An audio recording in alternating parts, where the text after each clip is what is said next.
Hi all, നമ്മളിപ്പോൾ പുതിയതായിട്ട് നമ്മൾ തിയറി ഓഫ് സ്ട്രക്ചേഴ്സിൻ്റെ മൊഡ്യൂൾ 2 ആണ് നമ്മൾ ഇന്ന് ഹാൻഡിൽ ചെയ്യാൻ പോകുന്നത്. മൊഡ്യൂൾ 2-ൽ 3 ചാപ്റ്റർ ചേരുന്ന കൊച്ചു 3 ചാപ്റ്റർ ചേരുന്നതാണ് മൊഡ്യൂൾ 2 എന്ന് പറയുന്നത്. മൊഡ്യൂൾ 2-ലെ chapter 1 simple stresses and strains, അതാണ് നമ്മൾ ഇന്ന് പഠിക്കാൻ പോകുന്നത്. ഒരു ക്ലാസ് കൊണ്ട് ആ ചാപ്റ്റർ വൈൻഡപ്പ് ചെയ്യാനാണ് ഞാൻ ശ്രമിക്കുന്നത്. അപ്പം ഈ സിമ്പിൾ സ്ട്രെസ്സസ് ആൻഡ് സ്ട്രെയിൻസ് പഠിക്കുമ്പം അതിനകത്ത് പ്രധാനപ്പെട്ട കാര്യങ്ങൾ നമുക്കറിയാം. സ്ട്രെസ്, സ്ട്രെയിന് എന്താണ്, നമ്മൾ ചെറിയ ക്ലാസ്സിലൊക്കെ പഠിച്ചിട്ടുള്ളതാണ്. സ്ട്രെസ്, സ്ട്രെയിനും ഒക്കെ എന്താണെന്നുള്ളത്. അപ്പം നമ്മളൊന്ന് ഡീറ്റെയിൽഡ് ആയിട്ട് പഠിക്കാൻ പോവാണ്, സ്ട്രെസ്സും സ്ട്രെയിനും ഒക്കെ എന്താണെന്നുള്ളത്. അപ്പം അതിനു മുമ്പ്, സ്ട്രെസ്സിലേക്കും സ്ട്രെയിനിലേക്കും ഒക്കെ കയറുന്നതിന് മുമ്പ്, പറയുന്നതിന് മുമ്പ്, പഠിക്കുന്നതിന് മുമ്പ് നമ്മൾ മെക്കാനിക്കൽ പ്രോപ്പർട്ടീസ് എന്ന് പറയുന്ന കുറച്ച് കാര്യങ്ങൾ പഠിക്കാനുണ്ട്. അതായത് മെക്കാനിക്കൽ പ്രോപ്പർട്ടീസ് എന്ന് പറയുമ്പം ഏത് മെറ്റീരിയൽ ആണെങ്കിലും ആ മെറ്റീരിയലിന് പ്രതിരോധിക്കാനുള്ള ഓരോ കഴിവുകൾ ഓരോന്നും ഓരോ രീതിയിലാണ്. അതായത് നമുക്കിപ്പോൾ ഉദാഹരണം പറയുകയാണെങ്കിൽ നമ്മുടെ ബോഡിയിൽ തന്നെ പല സ്കിന്നുണ്ട്, ചെവിയുണ്ട്, പിന്നെ ബോൺസ് ഉണ്ട്, ഇങ്ങനെ പല പല യാതൊരു തരത്തിലും ബന്ധമില്ലാത്ത തരം മെറ്റീരിയൽസ് എന്ന് തന്നെ നമുക്കതിനെ പറയാന്ന് വെച്ചോ. അപ്പൊ നമ്മള് സ്കിന്നിൽ ഉണ്ടാകുന്നതിനെ നമ്മൾ മുറിവെന്ന് പറയും, അല്ലെ? സ്കിന്നിൽ ഉണ്ടാകുകയാണെങ്കിൽ അത് മുറിഞ്ഞു എന്നാണ് നമ്മൾ പറയുന്നത്. എല്ലിനുണ്ടാകുമ്പം അത് പൊട്ടിപ്പോയി എന്നാ പറയുന്നത്. പൊട്ടലാണ് എല്ലിനുണ്ടാകുന്നത്, അല്ലെ? എല്ലിനുണ്ടാകുന്നത് പൊട്ടലാണ്. അപ്പൊ അങ്ങനെ ഇപ്പൊ സ്കിന്നിൽ നമ്മൾ എല്ലിപ്പം നമ്മൾ അതിന് പറയുമ്പോ പറയും ചതഞ്ഞു പോയി എന്നൊന്നും പറയാറില്ല. എല്ല് ഒടിഞ്ഞു പോയി എന്നാ പറയുന്നത്. സ്കിന്ന് മുറിഞ്ഞു പോയി, അല്ലെ? സ്കിൻ ഒടിഞ്ഞു പോയി എന്ന് നമ്മൾ പറയത്തില്ല. അപ്പൊ അങ്ങനെ ഓരോ മെറ്റീരിയലിനും ഉണ്ടാകുന്ന, ഇപ്പൊ നമ്മുടെ സ്കിന്നിൽ ഉണ്ടാകുന്ന മുറിവെന്ന് പറഞ്ഞു, ബോണിൽ ഉണ്ടാകുന്ന ഒടിവെന്ന്, ഇതൊക്കെ എന്ന് പറയുന്നത് അതിനുണ്ടായ ഒരു ഡീഫോർമേഷനാണ്. അതിന്റെ ഒറിജിനൽ ഷേപ്പിൽ നിന്ന് അതെങ്ങനെയാണോ നേരത്തെ ഇരുന്നത് അതിൽ നിന്നൊരു വ്യത്യാസം വന്നതാ. അത് ചുമ്മാതിരുന്നാൽ അതിൽ വ്യത്യാസം വരുമോ? ഇല്ല. എന്തെങ്കിലും കൊണ്ടൊന്ന് മുറിക്കണം, അല്ലെങ്കിൽ എന്തെങ്കിലും കൊണ്ട് ഒടിക്കണം, എന്നാലല്ലേ അതിനകത്ത് ഡീഫോർമേഷൻ ഉണ്ടാവുള്ളൂ, അല്ലെ? എന്ന് പറയുന്നത് പോലെ തന്നെ ഓരോ മെറ്റീരിയലും, ഞാനൊരു ഇൻട്രൊഡക്ഷൻ ആണ് പറയുന്നത്, ഓരോ മെറ്റീരിയലിനും അതിന് ഫെയിലിയർ പറ്റുന്നത് പല രീതിയിലാണ്. അതിനുണ്ടാകുന്ന വ്യത്യാസം, എക്സ്റ്റേണൽ ആയിട്ട് ഒരു ഫോഴ്സ് കൊടുക്കുമ്പോൾ അതിനുണ്ടാകുന്ന വ്യത്യാസങ്ങൾ എന്ന് പറഞ്ഞാൽ പല രീതിയിലാണ്. ഓക്കെ, അപ്പൊ ഞാൻ പറയാം, ഇപ്പം ഒരു സിമ്പിൾ എക്സാമ്പിൾ പറയുമ്പോൾ നിങ്ങൾക്ക് അത് മനസ്സിലാവും. നമ്മള് ഗ്ലാസ് ഇല്ലേ, പൊട്ടുന്ന ഗ്ലാസ്, ആ ഗ്ലാസ് നമ്മള് പിന്നെ കയ്യിൽ നിന്ന് തറ വീണാൽ അയ്യോ ആ ഗ്ലാസ് ചതഞ്ഞു പോയി എന്നാണോ പറയുന്നേ? അല്ല. അപ്പൊ അതെന്താ? ഗ്ലാസ് എന്ന് പറയുന്ന മെറ്റീരിയലിന് എന്ത് തരത്തിലുള്ള ഫെയിലിയർ ഉണ്ടാകുന്നതെന്ന് നമുക്കറിയാം. അവിടെ ഉണ്ടാകുന്നതെന്ന് പറയുന്നത് പൊട്ടിപ്പോയി എന്നാ പറയാ, ബ്രേക്ക് ആയിപ്പോയി, പൊട്ടിപ്പോയി എന്നാ പറയുന്നേ, അല്ലെ? ഇനി നമുക്ക് വേറൊരു ഉദാഹരണം പറയുകയാണെങ്കിൽ, സ്റ്റീലിന്റെ കമ്പിയൊക്കെ യൂസ് ചെയ്യുവാണെങ്കിൽ അത് വളഞ്ഞു പോയി, അല്ലെങ്കിൽ അങ്ങനെയാണ് നമ്മൾ പറയുക. ഓരോ മെറ്റീരിയലിനും ഓരോന്ന് റെസിസ്റ്റ് ചെയ്യാനോ അതിനുണ്ടാക്കുന്ന ഡീഫോർമേഷൻ എന്ന് പറയുന്നത് പല രീതിയിലാണ്. എക്സ്റ്റേണൽ ആയിട്ട് ഫോഴ്സ് വരുന്ന ഉടനെ അതിനുണ്ടാകുന്ന ഫെയിലിയർ പല ഇതിലാണ് നമ്മൾ പറയുന്നത്. അപ്പം ഞാനൊരു കാര്യം പറയാം. നമ്മളിപ്പോൾ ഒരു മെറ്റീരിയലില് എക്സ്റ്റേണൽ ആയിട്ട് വെറുതെ ഇരിക്കുകയാണെങ്കിൽ, നമ്മൾ റൈറ്റ് ഫ്രം ദി മൊഡ്യൂൾ 1 നമ്മൾ പറയുന്ന ഒരു കാര്യം, വെറുതെ ഒരു ഒബ്ജക്റ്റ് ഇരിക്കുകയാണെങ്കിൽ അതിന് ഒരു മാറ്റവും ഇല്ല. പക്ഷേ എവിടെ വില്ലൻ വരുന്നത്? എക്സ്റ്റേണൽ ആയിട്ട് ഒരു ഫോഴ്സ് അതിലേക്ക് വരുമ്പോഴാണ് അതിന് എന്തെങ്കിലും ഒരു ചേഞ്ച് വരുന്നത്. അപ്പൊ ഞാനിപ്പോ ഇനി ഒരു സിമ്പിൾ ഉദാഹരണം പറയാം. ഇപ്പൊ ഞാൻ ഇവിടെ നിൽക്കുന്നു, നിങ്ങൾ എന്നെ വന്ന് എക്സ്റ്റേണൽ ആയിട്ട് ഒരു ഫോഴ്സ് കൊടുക്കുക, എൻ്റെ അടുത്ത് പറയാണ് ഞാൻ തള്ളാൻ പോകുന്നു എന്ന് പറയുന്നു. അപ്പൊ ഞാൻ ആ ഫോഴ്സിനെ ചെറുക്കാനാണ് നോക്കുന്നത്, അല്ലേ? അപ്പൊ എന്നെ വന്ന് തള്ളുന്ന എനിക്ക് ഉറപ്പുണ്ട്. അപ്പൊ തള്ളു വന്നപ്പോഴത്തേക്ക് ഞാൻ ശ്രമിക്കുന്നത് ഇങ്ങനെ മറിഞ്ഞു വീഴാതിരിക്കാനാണ്. അപ്പൊ ഞാൻ എന്ത് ചെയ്യും? എന്റെ ഉള്ളിലെ എനർജി ഞാൻ ഡെവലപ്പ് ചെയ്യും.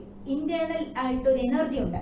അപ്പൊ ഞാൻ എൻ്റെ ബോഡിയിലേക്ക് വരുന്ന ഫോഴ്സിനെ ഞാൻ വീഴാതിരിക്കാൻ, വീണ് കഴിഞ്ഞാൽ എന്ത് പറ്റും? ഒന്നീ രണ്ട് പല്ല് പോകും, അല്ലെങ്കിൽ എനിക്ക് മുറിവ് സംഭവിക്കും. That is deformation. എനിക്ക് എന്തെങ്കിലും ഡീഫോർമേഷൻ, എൻ്റെ ഒറിജിനൽ രൂപത്തിൽ നിന്ന് എന്തെങ്കിലും വ്യത്യാസം വരാം. അപ്പൊ ഞാൻ എന്താ ചെയ്യുന്നേ? എക്സ്റ്റേണൽ ആയിട്ടൊരു ഫോഴ്സ് വരുന്നു, ഞാൻ മറിഞ്ഞ് വീഴത്തില്ലെന്നുള്ള ഒരു ദൃഢനിശ്ചയത്തോടെ ഞാൻ അതിനെ ചെറുക്കാനായിട്ട് എൻ്റെ ഇന്റേണൽ എനർജി ഞാൻ ഡെവലപ്പ് ചെയ്യും. മനസ്സിലായോ? ആ ഇന്റേണൽ എനർജി ഇങ്ങനെ ഡെവലപ്പ് ചെയ്ത് വന്നു കഴിയുമ്പം, അപ്പൊ എക്സ്റ്റേണൽ ആയിട്ട് കൊടുക്കുന്ന ഫോഴ്സ് ഇച്ചിരൂടെ കൂടുതൽ അങ്ങ് കൊടുക്കുന്നു എന്ന് വെച്ചോ, എനിക്ക് പറ്റുന്നില്ല. there is a limit. എനിക്കൊരു ലിമിറ്റ് ഉണ്ട്. എനിക്ക് എനർജി, എന്നെക്കാട്ടിലും കഴിവുള്ള ഒരാളാണ് എന്നെ തള്ളുന്നത്. അപ്പൊ എനിക്കൊരു എനർജി ഇങ്ങനെ ഡെവലപ്പ് ചെയ്ത് വന്ന് മാക്സിമത്തിലെത്തി. എന്റെ മാക്സിമം എനർജിയിൽ എത്തിക്കഴിഞ്ഞപ്പോ എന്ത് പറ്റി? ആ ആള് തള്ളി കഴിഞ്ഞപ്പോ ഞാൻ മറിഞ്ഞ് വീണു, അല്ലേ? അതേപോലെയാണ് എല്ലാ മെറ്റീരിയൽസിനും എക്സ്റ്റേണൽ ആയിട്ടൊരു ലോഡ് അതിലേക്ക് അപ്ലൈ ചെയ്യുമ്പം അതിന്റെ ഉള്ളിൽ തന്നെ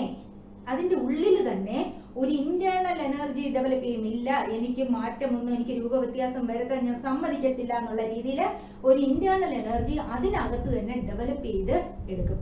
ആ ഇന്റേണൽ എനർജിക്ക് പറയുന്ന പേരാണ്, ആ റെസിസ്റ്റൻസ് പെർ യൂണിറ്റ് ഏരിയക്ക് പറയുന്ന പേരാണ് നമ്മുടെ ഈ സ്ട്രെസ് എന്ന് പറയുന്നത്. മനസ്സിലായോ? അതിനാണ് സ്ട്രെസ്. അപ്പൊ ആ സ്ട്രെസ്സിലേക്കൊക്കെ പോകുന്നതിന് മുമ്പ് നമ്മളിപ്പോ പറഞ്ഞത് എന്താണ്? ഏത് ബോഡിയും ഏത് മെറ്റീരിയലും എന്ത് പറ്റും? ഈ ഡീഫോർമേഷനെ എത്രയും കുറയ്ക്കാൻ, അതിനുണ്ടാകുന്ന ഡീഫോർമേഷനെ എത്രയും കുറയ്ക്കാനാണ് ശ്രമിക്കുന്നത്. ഏറ്റവും ചെറുതായിട്ട് അതിനുണ്ടാകുന്ന ഡീഫോർമേഷൻ പല രീതിയിലായിരിക്കും. ഇപ്പം പിന്നെ പല രീതിയിലുള്ള ഡീഫോർമേഷൻ ആയിരിക്കും അതിലുണ്ടാകുന്നത്. ആ ഡീഫോർമേഷൻ അതിലുണ്ടാകുന്നത് ഏറ്റവും കുറയ്ക്കാൻ ശ്രമിക്കും, അല്ലെ? അതിന്റെ ആ ഒരു പ്രോപ്പർട്ടിക്ക് പറയുന്ന പേരാണ്, എന്തായാലും ചില ഡീഫോർമേഷൻ ഉണ്ടാകും, പക്ഷെ അതിനെ ഏറ്റവും കുറയ്ക്കാൻ ശ്രമിക്കുന്ന ആ ഒരു മെറ്റീരിയലിന്റെ പ്രോപ്പർട്ടിക്ക് പറയുന്നതാണ് ഈ മെക്കാനിക്കൽ പ്രോപ്പർട്ടീസ് എന്ന് ഉദ്ദേശിക്കുന്നത്. മനസ്സിലായോ? അത് പലതിനും പല രീതിയിലാകാം. ഓക്കെ, അപ്പൊ നമ്മള് കുറച്ച് മെക്കാനിക്കൽ പ്രോപ്പർട്ടീസ് ആണ് ഞാൻ ഇവിടെ എഴുതിയിരിക്കുന്നത്. സ്ട്രെങ്ത് നിങ്ങൾ എപ്പോഴും കേൾക്കുന്ന കാര്യങ്ങളാ. സ്ട്രെങ്ത്, സ്റ്റിഫ്നെസ്, സ്റ്റിഫാണ് എന്നൊക്കെ പറഞ്ഞ് സ്ട്രെങ്ത് ഭയങ്കര സ്ട്രോങ് ആണ് എന്ന് നമ്മൾ പറയാറുണ്ട്. Plasticity, elasticity, toughness, brittleness, malleability എന്നൊക്കെ പറയുന്ന ടേംസ് എന്താണ്? മെക്കാനിക്കൽ പ്രോപ്പർട്ടീസിന് ഇത് കൂടാതെ ഉണ്ട്. ഇപ്പൊ നമുക്ക് ഇത്രയും പഠിച്ചാൽ മതി.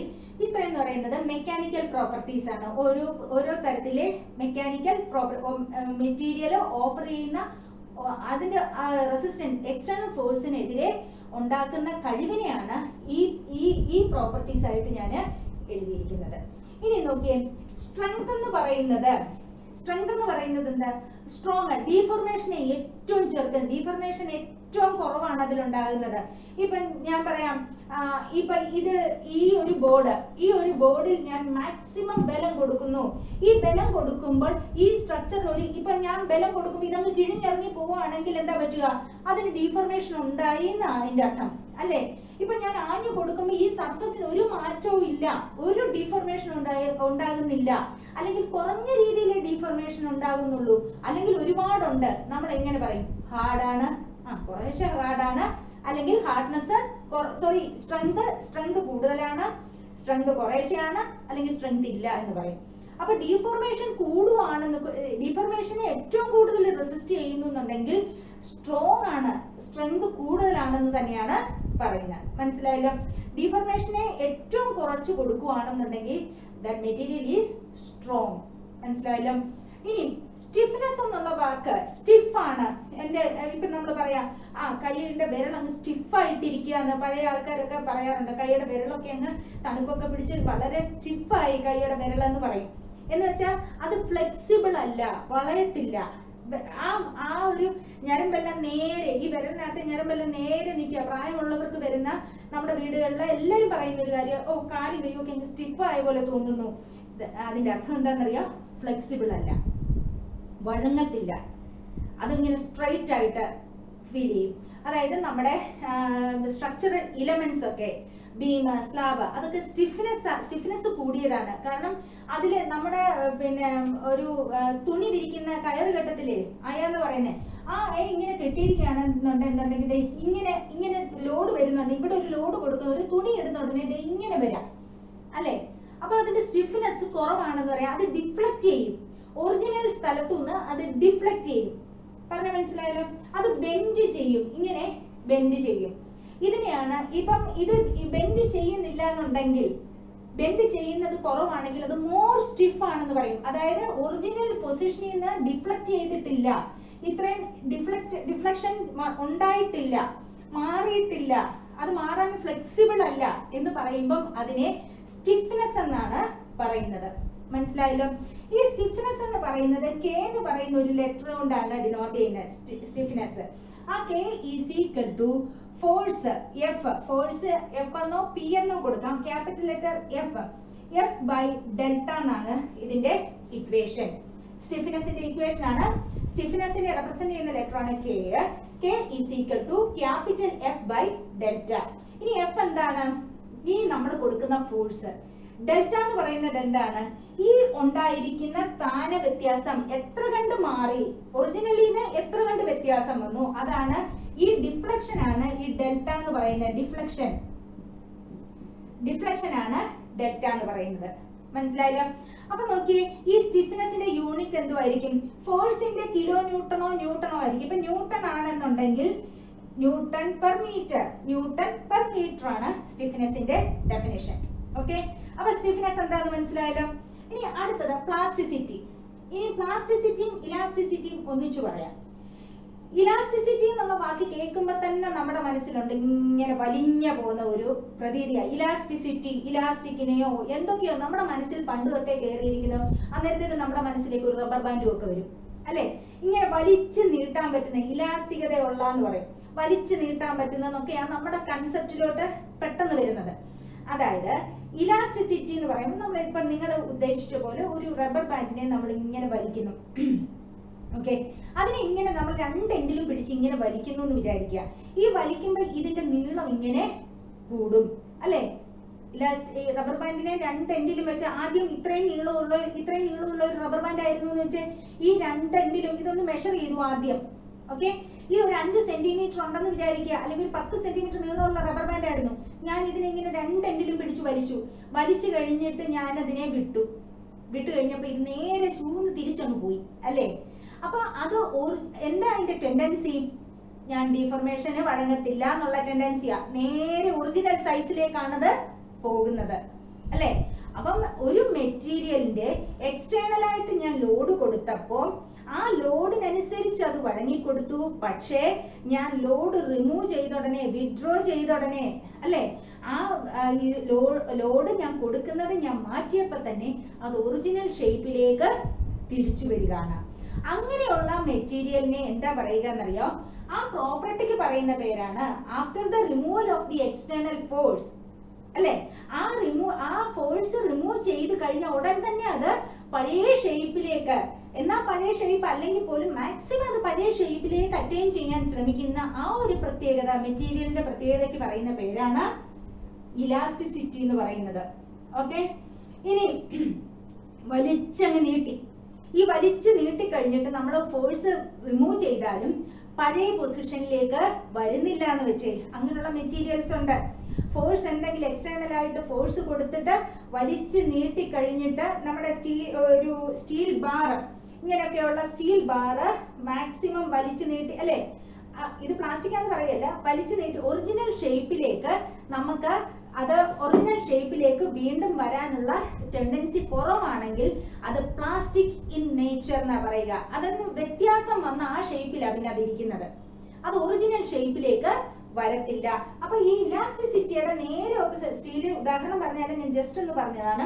അപ്പം ഇലാസ്റ്റിസിറ്റിയുടെ നേരെ ഓപ്പോസിറ്റ് ആണ് പ്ലാസ്റ്റിസിറ്റി എന്ന് പറയുന്നത്. ഈ റബ്ബർ ബാൻഡ് മോർ ഇലാസ്റ്റിക് അല്ല, സ്റ്റീലിനെ അപേക്ഷിച്ച് റബ്ബർ ബാൻഡ് എന്ന് പറയുന്നത് മോർ ഇലാസ്റ്റിക് അല്ല.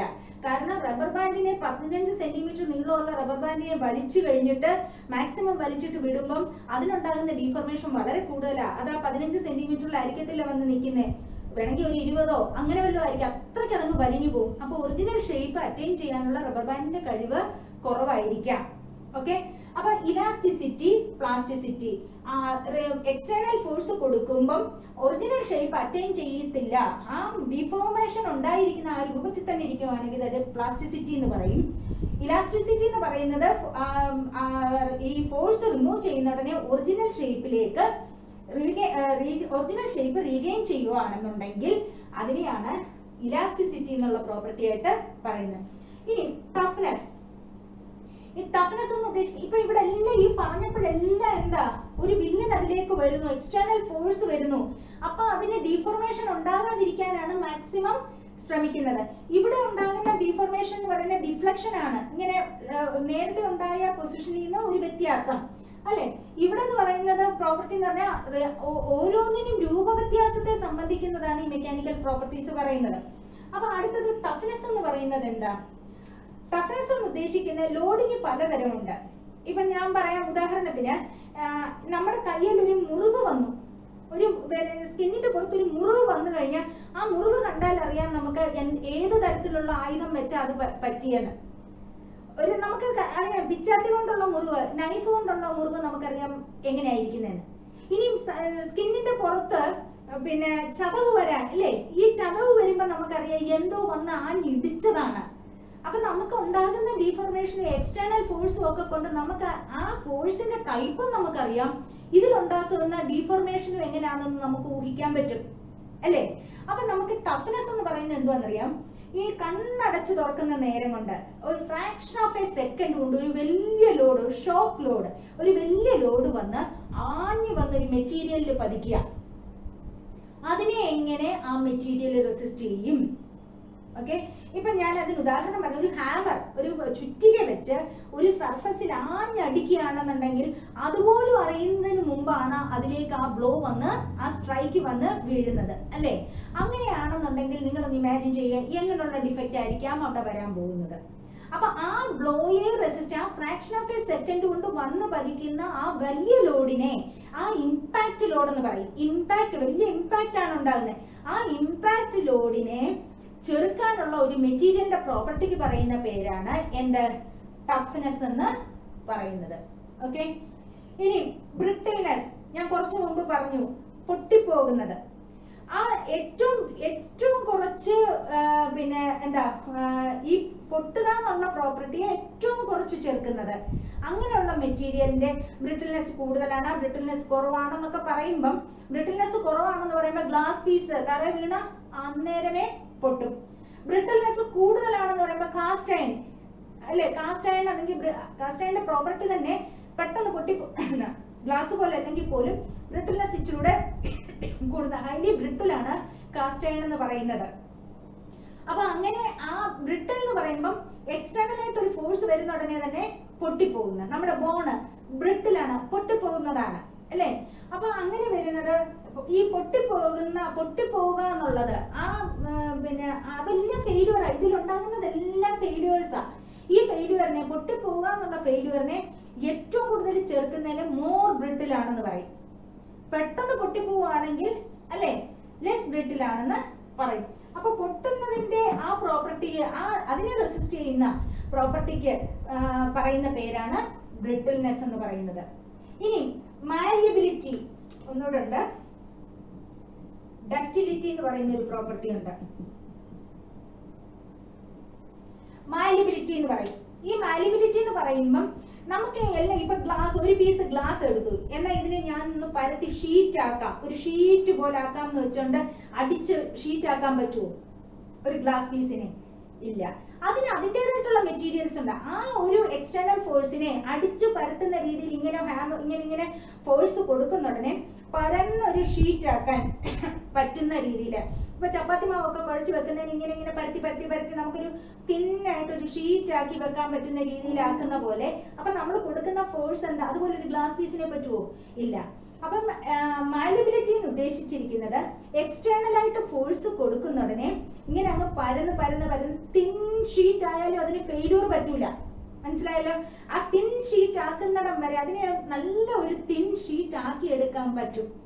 അതിനെ റെസിസ്റ്റ് ചെയ്യും. അത്തരത്തിലുള്ള ഫോഴ്സിനെ റെസിസ്റ്റ് ചെയ്യുന്ന ആ ഒരു പ്രോപ്പർട്ടിക്ക് പറയുന്ന പേരാണ് മാലിയബിലിറ്റി എന്ന് പറയുന്നത്.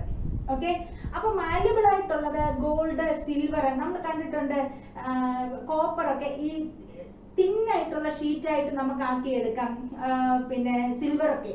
അപ്പം അതൊക്കെ എന്ന് പറയുന്നത് ഹൈലി മാലിയബിൾ ആണ്, തിൻ ഷീറ്റ് ആക്കി എടുക്കാൻ പറ്റും. അന്നേരം അത് പൊട്ടിപ്പോത്തില്ല, അതിനെ റെസിസ്റ്റൻസ് ഭയങ്കര കൂടുതലാണ്. ആ ഫോഴ്സ് കൊടുക്കുന്ന ഉടനെ അത് തിൻ ഷീറ്റ് ആയിട്ട് അത് പൊട്ടിപ്പോവൊന്നുമില്ല. എത്രയും തിന്നാകാമോ അത്രയും തിന്നാകാം. ആ ഒരു റെസിസ്റ്റൻസ് ഉള്ള മെറ്റീരിയലിന് പറയുന്നതാണ് മാലിയബിൾ മെറ്റീരിയൽ എന്ന് പറയുന്നത്. ഇനി അതിന്റെ നേരെ വ്യത്യാസമുള്ളതാണ് ഡക്റ്റിലിറ്റി എന്ന് പറയുന്നത്. ഡക്റ്റൈൽ എന്ന് പറയുന്നത് നമുക്ക് വയർ ആക്കാൻ പറ്റും. നമ്മുടെ കോപ്പർ വയർ, ഈ കറണ്ട് പോകുന്ന വയർ എന്ന് പറയുന്നത് നീളമുള്ള, എത്ര കണ്ട് ഡയമീറ്റർ കുറഞ്ഞാലും അതിനെ ഒരു തിൻ വയർ ആക്കാൻ പറ്റും. എത്രയും ക്രോസ് സെക്ഷണൽ ഏരിയ കുറച്ചിട്ട് അതിന്റെ ഇപ്പൊ ഞാൻ പറയട്ടെ, ഇതിനെ ഇങ്ങനെ വലിക്കുമ്പോൾ ഉള്ള വ്യത്യാസം എന്തുവാ? ഇതിനെ വലിക്കുമ്പം ഇതിന്റെ ക്രോസ് സെക്ഷണൽ ഏരിയ കുറയും. ആ കുറയുന്നത് ഏതിലാ കൂട്ടം കൂടുതൽ വരുന്നത്? ആ നീളത്തിലാണ് വ്യത്യാസം വരുന്നത്. അങ്ങനെ അങ്ങനെ നീളം 2 ഇഞ്ച് വലിച്ചാൽ നല്ല മെലിഞ്ഞ് നല്ല നീളം, എന്നാലും അത് പൊട്ടിപ്പോകത്തില്ല. ആ എന്തിനെ റെസിസ്റ്റ് ചെയ്യുന്നത്? ആ ഡക്റ്റിലിറ്റി എന്ന് പറയുന്ന പ്രോപ്പർട്ടിയാണ് അതിനുള്ളത്. Ductile material, steel rod, mild steel bar, നമ്മുടെ വീടിന്റെ വാർപ്പിനൊക്കെ ഉപയോഗിക്കത്തില്ലേ, പിന്നെ RCCക്ക്, റീൻഫോഴ്സ്ഡ് സിമെന്റ് കോൺക്രീറ്റിന് ഉപയോഗിക്കുന്ന കമ്പികളൊക്കെ അത് ഡക്റ്റൈൽ മെറ്റീരിയൽ ആണ്. അത് തിൻ വയർ ആക്കിയാണ്, പിന്നെ റോഡ് ആക്കിയാണ് എടുക്കുന്നത്. കോപ്പർ തിൻ വയർ ആക്കിയാണ് നമ്മൾ കണ്ടക്ടർ ആയിട്ട് യൂസ് ചെയ്യുന്നത്. അപ്പൊ നമുക്ക് ഇത്രയും മെക്കാനിക്കൽ പ്രോപ്പർട്ടീസ് ആണ് നമുക്ക് ഇമ്പോർട്ടന്റ് ആയിട്ടുള്ളത്. Then I think hardness, one more hardness ഉദ്ദേശിച്ചിരിക്കുന്നത് ഒരു മെറ്റീരിയലിന്റെ സർഫസിൽ, ഇപ്പൊ നമുക്ക് ഒരു മെറ്റീരിയലിന്റെ സർഫസിൽ ഉണ്ടാകുന്ന ഡിഫോർമേഷൻ പല രീതിയിലാകാം. ഇപ്പൊ ഞാൻ വന്നിട്ട് ഒരു നീഡിൽ വെച്ച് ഇതിന്റെ സർഫസിൽ ഇങ്ങനെ കിഴിക്കുക, ഈ ഒരു സർഫസിൽ ഒരു നീഡിൽ വെച്ച് ഇങ്ങനെ കിഴിച്ചിറക്കി. നിങ്ങളൊന്ന് ഇമാജിൻ ചെയ്ത് ഏത് തരത്തിലുള്ള ഡിഫോർമേഷൻ അതിലുണ്ടാകുന്നേ? ഒരു പെനിട്രേഷൻ, ഒരു കിഴിഞ്ഞിറങ്ങി പോവല്ലേ ചെയ്യുന്നേ, ഒരു പെനിട്രേഷൻ ആണ് അതിലുണ്ടാകുന്നത്, പിയേഴ്സ് ചെയ്ത് ഇറങ്ങി പോവുക ചെയ്യുന്നേ. അപ്പൊ അതെടുക്കുമ്പോ അവിടെ ഒരു വലിയ ഒരു ഹോളാണ് ഉണ്ടാകുന്നത്. ഇങ്ങനെ ഡെപ്തിലേക്ക്, ഡയമീറ്റർ കുറവാണെങ്കിലും ഡെപ്തിലേക്ക് ഒരു ഹോളാണ് ഉണ്ടാകുന്നത്. പെനിട്രേഷൻ എന്ന് പറയാം ആ ഡിഫോർമേഷനെ. അപ്പൊ ഞാൻ ഈ നീഡിൽ ഇതിൽ ഇറക്കുമ്പം ഈ പെനിട്രേഷൻ കുറവാണ് ഉണ്ടാകുന്നതെങ്കിൽ അതിന്റെ അർത്ഥം എന്താണെന്നറിയാം? ഈ മെറ്റീരിയൽ ഹാർഡാണ്. പെനിട്രേഷൻ അങ്ങ് ഡെപ്തിലോട്ട് പോവുകയാണെന്നുണ്ടെങ്കിൽ ഇതിന്റെ അർത്ഥം ഇതിന്റെ ഹാർഡ്നെസ് കുറവാണ്. പെനിട്രേഷൻ മാത്രമല്ല ഹാർഡ്നെസിന്റെ ഡിഫോർമേഷൻ ഉണ്ടാക്കുന്നത്, വേറൊരു ഡിഫോർമേഷൻ ഉണ്ട്. ഇപ്പൊ നമുക്കൊരു സ്പെറിക്കൽ ബോൾ, സ്പെറിക്കൽ എന്ന് പറയുമ്പം എന്താണ്, നമ്മുടെ പിന്നെ സ്ഫിയർ, എർത്തിന്റെ ഷേപ്പ് എന്നൊക്കെ പറയുന്നത്, അതുപോലെ ഒരു സ്പെറിക്കൽ ബോൾ, ഒരു സ്റ്റീൽ സ്പെറിക്കൽ ബോൾ കൊണ്ടുവന്ന് ഇതിന്റെ സർഫസിലോട്ട് ആഞ്ഞു വന്ന് പതിക്കുക. ഇതിന്റെ സർഫസിലോട്ട് ആഞ്ഞു വന്ന് പതിക്കുമ്പം എങ്ങനെയുള്ള ഡിഫോർമേഷൻ ആയിരിക്കും ഇതിന്റെ സർഫസിൽ ഉണ്ടാകാൻ പോകുന്നേ? ആ ബോളിന്റെ ഒരു സ്പെറിക്കൽ ഡിപ്രഷൻ, ആ ബോളിന്റെ താഴ്ഭാഗം ഇതിനകത്തോട്ട് അങ്ങ് ആഴ്ന്നിറങ്ങും. അപ്പൊ ഈ ബോൾ മാറ്റുമ്പം എന്താ പറ്റുക? ഇതിന്റെ സർഫസില് ഈ ബോൾ വെച്ചാണ് ഇടിക്കാൻ പോകുന്നത്. അപ്പൊ നമ്മുടെ സർഫസ് ഇങ്ങനെ ഒന്ന് ഈ ബോൾ റിമൂവ് ചെയ്യുമ്പം ഇത് ആഞ്ഞു വന്ന് പതിച്ചതാ. അപ്പൊ ഈ ബോൾ ഇരിക്കുന്ന അത്ര ഒരു സ്പെറിക്കൽ ഡിപ്രഷൻ എന്ന് പറയും. ഇത് ഒരു സ്പെറിക്കൽ ഡിപ്രഷൻ ആണ്. ഇതിന് പറയുന്ന പേര് ഇൻഡന്റേഷൻ എന്നാണ്. ഇൻഡന്റേഷൻ. അപ്പൊ നമ്മൾ ആദ്യം പറഞ്ഞത് ഒരു സൂചി കിഴിച്ചിറങ്ങുന്നത് പെനിട്രേഷൻ. അപ്പൊ നമ്മളിപ്പോ പറഞ്ഞ 2 ഡിഫോർമേഷൻ, ഒന്ന് പെനിട്രേഷൻ, ഒന്ന് ഇൻഡന്റേഷൻ. ഇനി വേറൊന്നുണ്ട്, ഈ നമ്മുടെ ഐസ്ക്രീം ഒക്കെ സ്കൂപ്പ് ചെയ്തെടുക്കത്തില്ലേ ഇങ്ങനെ? അപ്പൊ അതിന്റെ സർഫസ് കണ്ടിട്ടില്ലേ? ഇങ്ങനെ എടുക്കുന്ന സ്പൂൺ വെച്ച് എടുക്കുമ്പം നമുക്ക് അതിനടുത്തോണ്ട് കുറച്ച് ഭാഗം അങ്ങ് അടന്നു പോകുക സർഫസിലെ. അതിന് പറയുന്ന പേര് സ്ക്രാച്ച് എന്നാണ്. ഇങ്ങനെ മാന്തി എടുക്കുക എന്ന് പറയത്തില്ല, ഇങ്ങനെ എടുക്കുന്നതിന് സ്ക്രാച്ച് വീഴുക എന്ന് പറയും. അപ്പൊ നോക്ക, സ്ക്രാച്ചസ്. ഓക്കെ, ഇനി ഒന്നുകൂടെ ഉണ്ട്. വണ്ടിക്കൊക്കെ എന്താണ്, ടയറിനൊക്കെ ഉണ്ടാകുന്ന പിന്നെ ഡിഫോർമേഷൻ എന്താ? ഫ്രിക്ഷൻ ഒക്കെ ഉണ്ടായി ടയറിന്, വണ്ടിയുടെ ടയറൊക്കെ വെയർ ആൻഡ് ടയർ, തേയ്മാനം. 2 സർഫസ് തമ്മിൽ കൂട്ടി ഒരഞ്ഞിട്ടുണ്ടാകുന്ന ഡിഫോർമേഷൻ, തേയ്മാനം. അപ്പം ഈ ഇത്രയും വെയർ ആൻഡ് ടയർ. ഇൻഡന്റേഷൻ ഞാൻ പറഞ്ഞു, ഒരു സ്പെറിക്കൽ ഡിപ്രഷൻ പോലെ ഉണ്ടാകുന്ന ഡിഫോർമേഷൻ. പെനിട്രേഷൻ, ഒരു സൂചി ഇറങ്ങുന്ന ഡിഫോർമേഷൻ. സ്ക്രാച്ചസ് എന്ന് പറഞ്ഞാൽ സർഫസ് കുറച്ച് അടന്നു മാറിപ്പോകുന്നത്. വെയർ ആൻഡ് ടയർ എന്ന് പറയുന്നത് തേയ്മാനം. ഇത്രയും സാധനങ്ങളെ, ഇത്രയും തരത്തിലുള്ള ഡിഫോർമേഷനെ റെസിസ്റ്റ് ചെയ്യാനുള്ള ഒരു മെറ്റീരിയലിന്റെ പ്രോപ്പർട്ടിക്ക് പറയുന്ന പേരാണ് ഹാർഡ്നെസ്. അപ്പൊ നമ്മൾ പറയാം, നമുക്ക് ഇതൊക്കെ പ്രാക്ടിക്കൽ ആപ്ലിക്കേഷൻ, നമ്മുടെ മെഷീൻസിലും ഒക്കെ നമ്മൾ ഇത്തരത്തിലുള്ള മെറ്റീരിയൽ ആണ് യൂസ് ചെയ്യുന്നത്. നമ്മുടെ ബിൽഡിംഗ് കൺസ്ട്രക്ഷനിൽ നമ്മൾ മൈൽഡ് സ്റ്റീൽ ആണ് യൂസ് ചെയ്യുന്നത്. അപ്പൊ ഡക്റ്റിലിറ്റി ആണ് അത് ടെസ്റ്റ് ചെയ്യേണ്ടത്. അപ്പൊ ഏത് മെറ്റീരിയൽ പ്രാക്ടിക്കൽ ആപ്ലിക്കേഷൻ വളരെ വലുതാണിത്. നമ്മുടെ സിവിൽ എഞ്ചിനീയേഴ്സ്, മെക്കാനിക്കൽ എല്ലാ അവരൊക്കെ മെറ്റീരിയൽ ടെസ്റ്റിംഗ് ലാബിൽ ചെയ്യുന്നതാണ് ഈ പ്രോപ്പർട്ടികളെല്ലാം. അപ്പൊ നമ്മള് എന്താണ് ഇതൊക്കെ പ്രാക്ടിക്കൽ യൂസിൽ, പ്രാക്ടിക്കൽ ആപ്ലിക്കേഷൻ ഉണ്ട് ഇതിന്. നമ്മളൊരു മെറ്റീരിയൽ നമ്മൾ ഒരു മെഷീന്റെ പാർട്ടായിട്ട് നമ്മളിപ്പം പിന്നെ എന്താ വർക്ക്ഷോപ്പില് അല്ലെങ്കിൽ എല്ലാം പ്രവർത്തിക്കുന്ന യന്ത്രങ്ങളല്ലേ, ഇപ്പൊ ലേത്ത് ഇതൊക്കെ പറയുമ്പോൾ ആ മെഷീനിനകത്ത് ഉപയോഗിക്കുന്ന, ആ മെഷീൻ ഉണ്ടാക്കാനായിട്ട് ഉപയോഗിക്കുന്ന ഭാഗങ്ങള് ഏത് മെറ്റീരിയൽ യൂസ് ചെയ്യണമെന്ന്, അത് ഹാർഡ് ആയിരിക്കണം എന്ന് പറഞ്ഞാല് ഇത്രയും പ്രോപ്പർട്ടി അതിനെ റെസിസ്റ്റ് ചെയ്യണം. ഇങ്ങനെയൊക്കെ ടെസ്റ്റ് ചെയ്തതിന് ശേഷമാണ് ഗ്യാരണ്ടി വാറണ്ടി എന്നൊക്കെ പറഞ്ഞുകൊണ്ട് അവർക്ക് ഉറപ്പുണ്ട്, ടെസ്റ്റഡ് ആണ്. അപ്പൊ അവർക്ക് ഉറപ്പുണ്ട് ഇത്ര വർഷത്തേക്ക് അതിനൊന്നും പറ്റത്തില്ല, വേറെന്റി വരത്തില്ല, പെനിട്രേഷൻ ഉണ്ടാകത്തില്ല, സ്ക്രാച്ചസ് ഉണ്ടാകത്തില്ല, വേറെന്റി അങ്ങനെയൊക്കെ ആ മെറ്റീരിയൽ ഡീഫോർമേഷനെ എല്ലാം റെസിസ്റ്റ് ചെയ്യുന്ന ആണെന്നുണ്ടെങ്കിൽ ഹാർഡ് ആണെന്ന് പറയും മെറ്റീരിയൽ. ഓക്കെ, അപ്പം ഇത്തരത്തിലുള്ള ഇപ്പൊ നിങ്ങൾക്ക് മെക്കാനിക്കൽ പ്രോപ്പർട്ടീസ് ഒരുവിധം മനസ്സിലായി എന്ന് ഞാൻ വിചാരിക്കുന്നു. അപ്പൊ നമുക്കിനി അടുത്ത ഇതിലേക്ക് പോകാം. നമ്മൾ ഇനി അടുത്തത് സ്ട്രെസ് എന്താണെന്നാ പഠിക്കാൻ പോകുന്നത്. ഞാൻ കുറച്ചു മുമ്പ് സ്ട്രെസ്സിന്റെ കാര്യം പറഞ്ഞായിരുന്നു. സ്ട്രെസ് എന്ന് ഉദ്ദേശിക്കുന്നത് എന്നെ ഒരാള് വെളിയിൽ തള്ളുമ്പം ഞാൻ വീഴത്തില്ല, അല്ലെങ്കിൽ എനിക്ക് വേറൊരു ഡീഫോർമേഷനും പറ്റത്തില്ല, എന്റെ പല്ല് പോകാൻ ഞാൻ സമ്മതിക്കത്തില്ല, എന്റെ കൈ ഒടിയാൻ സമ്മതിക്കത്തില്ല എന്നുള്ള ദൃഢനിശ്ചയത്തോടെ ഞാൻ എന്റെ ഇന്റേണൽ എനർജി ഡെവലപ്പ് ചെയ്ത് നിൽക്കുക. ആ ഇന്റേണൽ എനർജി ഡെവലപ്പ് ചെയ്ത് നിൽക്കുമ്പം എന്റെ ഇന്റേണൽ എനർജി എക്സ്റ്റേണൽ ഫോഴ്സിനേക്കാളും കൂടുതലാണെന്നുണ്ടെങ്കിൽ എനിക്ക് ഒരു ഡീഫോർമേഷനും ഉണ്ടാവില്ല. പക്ഷേ ആ എക്സ്റ്റേണൽ ഫോഴ്സ് വരുന്ന തള്ളൽ അതിൽ എന്റെ എനർജിയേക്കാളും കൂടുതലാണെങ്കിൽ ഞാൻ അന്നേരമേ ആ ഒരു പർട്ടിക്കുലർ ലിമിറ്റ് ഉണ്ട്, ആ ലിമിറ്റിൽ ഒരു ഇച്ചിരി എക്സ്റ്റേണൽ എനർജി കൂടുതലാണെന്നുണ്ടെങ്കിൽ എനിക്ക് ഡിഫോർമേഷൻ ഉണ്ടാകും. മനസ്സിലായല്ലോ?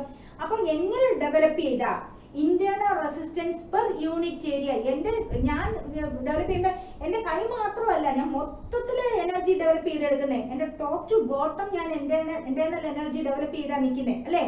അപ്പോ ആ ഫോഴ്സ് പെർ യൂണിറ്റ് ഏരിയക്ക് പറയുന്ന പേരാണ് സ്ട്രെസ് എന്ന് പറയുന്നത്. സ്ട്രെസ് എന്ന് പറയുന്നത് ഫോഴ്സ് പെർ ഏരിയ എന്നാണ്. Internal resistance per unit area. When a body is subjected to an external force, there is an internal resistance created inside the body to resist deformation. That internal resistance per unit area ആണ് എന്ത് പറയുന്നത്? Stress എന്ന് പറയുന്നത്. മനസ്സിലായല്ലോ? അപ്പൊ നോക്കിയേ, ഈ stress എന്ന് പറയുന്നതിന്റെ യൂണിറ്റ് എന്തായിരിക്കും? സ്ട്രെസ് എന്ന് പറയുന്നതിന്റെ യൂണിറ്റ് എന്തായിരിക്കും? അപ്പൊ ഈ സ്ട്രെസ് എന്ന് പറയുന്നതിനെ റെപ്രസെന്റ് ചെയ്തത് സ്മോൾ ലെറ്റർ എഫ് ആണ്. ഞാനിവിടെ പല ഇത് യൂസ് ചെയ്യാറുണ്ട്. ഞാൻ യൂസ് ചെയ്യുന്നത് സ്മോൾ ലെറ്റർ എഫ്. ഈ സ്മോൾ ലെറ്റർ എഫ് എന്ന് പറയുന്നത് സ്ട്രെസ് ആണ്. സ്ട്രെസ് ഈസ് ഈക്വൽ ടു ഫോഴ്സിനെ റെപ്രസെന്റ് ചെയ്യുന്നത് ഒന്നുകിൽ എഫ് എന്ന് കൊടുക്കും, അല്ലെങ്കിൽ പി എന്ന് കൊടുക്കാം. Force applied, pressure applied, force applied P കൊടുക്കാം.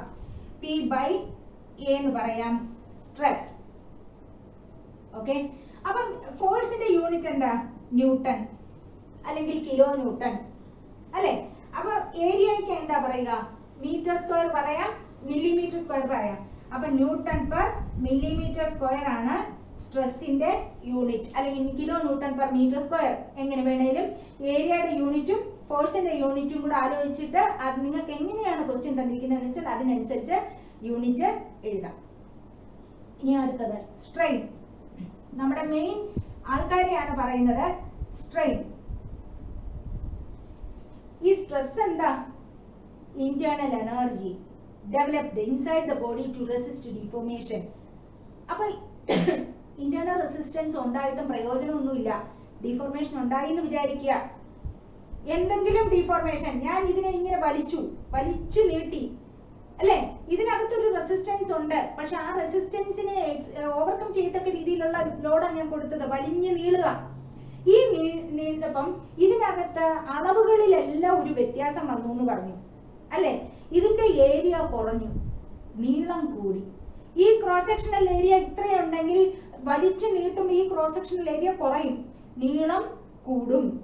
അപ്പം എന്താ വ്യത്യാസം വന്നത്? അവിടെ ഡയമെൻഷന് വ്യത്യാസം വന്നു അല്ലെ? അതിന്റെ ഒറിജിനൽ ഡയമെൻഷൻ അല്ല. ഞാൻ വീണു, എന്റെ മുഖത്ത് ചതവ് വന്നു, എന്റെ ഒറിജിനൽ ഷേപ്പ് ആണോ? അല്ല. there is a change അല്ലെ? ഒറിജിനലിൽ നിന്ന് എന്തോ ഒരു വ്യത്യാസം അവിടെ വന്നു. അപ്പൊ സ്ട്രെയിൻ എന്ന് പറയുന്നത് change in dimension, change in dimension by original dimension ആണ് സ്ട്രെയിൻ പറയുന്നത്. Okay, change in dimension by original dimension. Okay, അപ്പം സ്ട്രെയിനിനെ റെപ്രസെന്റ് ചെയ്യുന്നത് സ്മോൾ ലെറ്റർ ഇ എന്നുള്ള ഇതാണ്, സ്മോൾ ലെറ്റർ ഇ. അപ്പൊ സ്മോൾ ലെറ്റർ ഇ ആണ് സ്ട്രെയിനെ റെപ്രസെന്റ് ചെയ്യുന്നത്. Small letter E is equal to change in dimension by original dimension. Change in dimension എന്ന് പറയുമ്പോൾ ലെങ്തിലാണെങ്കിൽ change in length, change in length by original length. Example പറയുകയാണ്, change in length by original length. ഇതിന്റെ ലെങ്ത്തിന്റെ unit metre ആകാം, millimetre ആകാം. ഇവിടെ എന്താകാം? Metre ആകാം, മില്ലിമീറ്റർ ആകാം. രണ്ടും ക്യാൻസൽ ആയി പോകും. കാരണം മുകളിലും ലെങ്ത് താഴെയും ലെങ്ത് അല്ലേ? അങ്ങനെ വരുന്ന ഉടനെ ഇപ്പൊ ചേഞ്ച് ഇൻ ലെങ്ത് 7 മില്ലിമീറ്റർ ആണ് ചേഞ്ച് ഇൻ ലെങ്ത്. ഒറിജിനലി അത് 7 സെന്റിമീറ്റർ ഉണ്ടെങ്കിൽ അതിനെ കൺവേർട്ട് ചെയ്ത് 70 മില്ലിമീറ്റർ ആക്കി. ഈ മില്ലിമീറ്റർ ക്യാൻസൽ ആയി പോയി. അപ്പം ഇ എന്ന് പറയുന്നത് ഡയമെൻഷൻലെസ് ക്വാണ്ടിറ്റി ആണ്. അതിനകത്ത് എന്താ യൂണിറ്റ് അളവ് മാത്രമേ ഉള്ളൂ. അതിന് ഇത്ര കിലോ ന്യൂട്ടണോ അല്ലെങ്കിൽ ന്യൂട്ടണെന്നോ മില്ലിമീറ്റർ സ്ക്വയറിനോ ഒന്നുമില്ല. കാരണം ഇതൊരു റേഷ്യോ ആണ്, change in length by original length. അടുത്തത് നമ്മൾ പറയാൻ വന്നത് സ്ട്രെസ് പലതരത്തിലുണ്ട്, സ്ട്രെയിൻ പലതരത്തിലുണ്ട്. Types of stresses and strains. അപ്പൊ നിങ്ങൾക്ക് തന്നെ അത് മനസ്സിലാക്കാൻ പറ്റും. കൊടുക്കുന്ന ലോഡിനനുസരിച്ചാണ് സ്ട്രെസ് സ്ട്രെയിന് ഉണ്ടാകുന്നത് അല്ലെ? നമ്മൾ മുറിക്കാൻ ഉപയോഗിക്കുന്ന ഉപകരണത്തിനനുസരിച്ചാണ് ഡീഫോർമേഷന്റെ ഷേപ്പ് ഉണ്ടാകുന്നതെന്ന് പറയുന്ന പോലെ. അപ്പൊ ഞാൻ പറയാ, ഇങ്ങനെ ഒരു ബോഡി, ഇങ്ങനെ ഇരിക്കുകയായിരുന്നു ഒരു ബോഡി. ഈ ബോഡിയില് ഇവിടുന്ന് അങ്ങോട്ടും വലിച്ചു, ഇവിടുന്ന് ഇങ്ങോട്ടും വലിച്ചു അല്ലെ? അപ്പൊ രണ്ടിടത്തുനിന്നും അങ്ങോട്ടും ഇങ്ങോട്ടും വലിച്ചു. ഇതിനെ പറയുന്ന പേര് ടെൻസൈൽ ലോഡ് എന്നാണ്. വലിവ് ബലം, വലിക്കുക, പുള്ളാണ് അല്ലെ? ഇവിടെ രണ്ട് വലിവാണ്, അങ്ങോട്ടും ഇങ്ങോട്ടും വലിക്കുകയാണ്. അതിനെ ടെൻസൈൽ ലോഡ് എന്നാണ് പറയുന്നത്. പി എന്ന് പറയുന്ന ഫോഴ്സ് കൊടുത്താണ് ഇതിനെ രണ്ടിടത്തോട്ടും വലിക്കുന്നത്. ഇതിന്റെ ഏരിയ എന്ന് പറയുന്നത് എ ആണ്. ആയിക്കോട്ടെ, ഇതിനെ പറയുന്ന പേര് ഇപ്പൊ ഈ ഏത് ബലത്തിനെയാണ് അത് റെസിസ്റ്റ് ചെയ്യാൻ ഉദ്ദേശിക്കുന്നത്? ഈ ബോഡിക്ക് ഉള്ളിൽ ഉണ്ടാകുന്നത് എന്താണ്? എന്ത് തോന്നലാണ്? എന്നെ വലിക്കുന്നു, അതിനെതിരെ ഞാൻ റിയാക്ട് ചെയ്യണം, അതിനെതിരെ ഞാൻ റെസിസ്റ്റ് ചെയ്യണം എന്നുള്ള തോന്നൽ അതിലുണ്ടാകുന്നേ. അപ്പം അതിനുള്ളിലുണ്ട് വലിയരുത്. അപ്പൊ അതിന് കറസ്പോണ്ടിങ് ആയിട്ടുള്ള സ്ട്രെസ് അതിലുണ്ടാകുന്നേ. ഇവിടെ ഉണ്ടാകുന്ന സ്ട്രെസ്സിന് പറയുന്ന പേര് ടെൻസൈൽ സ്ട്രെസ് എന്നാണ്. ഈ ഫിഗറിൽ നിന്ന് തന്നെ വളരെ ക്ലിയർ ആണ്. വലിക്കുന്നതിന് എഗൻസ്റ്റ് ആയിട്ട് ഉള്ള റെസിസ്റ്റൻസ് ഡെവലപ്പ് ചെയ്യുന്നത് ടെൻസൈൽ സ്ട്രെസ് അല്ലെ? ഇപ്പൊ ഞാൻ പറയാം, പരീക്ഷ വരുമ്പം നമ്മൾ മാനസികമായിട്ട് വളരെയധികം സമ്മർദ്ദത്തിലാകുന്നു. അപ്പൊ അതിന്റെ കോസ് എന്താ? പരീക്ഷയ്ക്ക് വേണ്ടിയിട്ടുള്ള സ്ട്രെസ്സാണ് എനിക്കുള്ളത് അല്ലെ? എനിക്ക് എന്റെ റിലേറ്റീവ്സ് ആരെങ്കിലും മരിച്ചു, അപ്പൊ എനിക്കുണ്ടാകുന്നത് വേറൊരു സ്ട്രെസ്സാ. അപ്പൊ ആ മരണവുമായിട്ട് ബന്ധപ്പെട്ട സ്ട്രെസ്സാണ് അല്ലെ? അപ്പൊ ഓരോ റീസൺ അനുസരിച്ചുള്ള അതിന് ആ പേരിട്ട് പറയുന്നേ ഉള്ളൂ ആ ഉണ്ടാകുന്ന സ്ട്രെസ്സിന്. ഇനി നോക്കിയേ, സെയിം ബോഡി ഞാൻ ഇങ്ങനെ പുഷ് കൊടുക്കുന്നു. പി എന്ന് പറയുന്ന ഫോഴ്സ് രണ്ടിനും ഇങ്ങനെ തള്ളുന്നു. അപ്പൊ ഇവിടെ ഉണ്ടാകുന്നത് എന്താ? ഞാൻ ഞെരുങ്ങാൻ പോവാണ് അല്ലെ? അവിടുന്ന് എന്നെ തള്ളുക, ഇവിടുന്ന് എന്നെ തള്ളുക. ഞാൻ ഇങ്ങനെ അങ്ങ് അമങ്ങിപ്പോവാ, ഞാൻ ഞെരുങ്ങി പോവാണ്. That is compression. ഈ കൊടുക്കുന്ന ഫോഴ്സിന് പറയുന്ന പേരെന്താണെന്നറിയാം? Compressive force.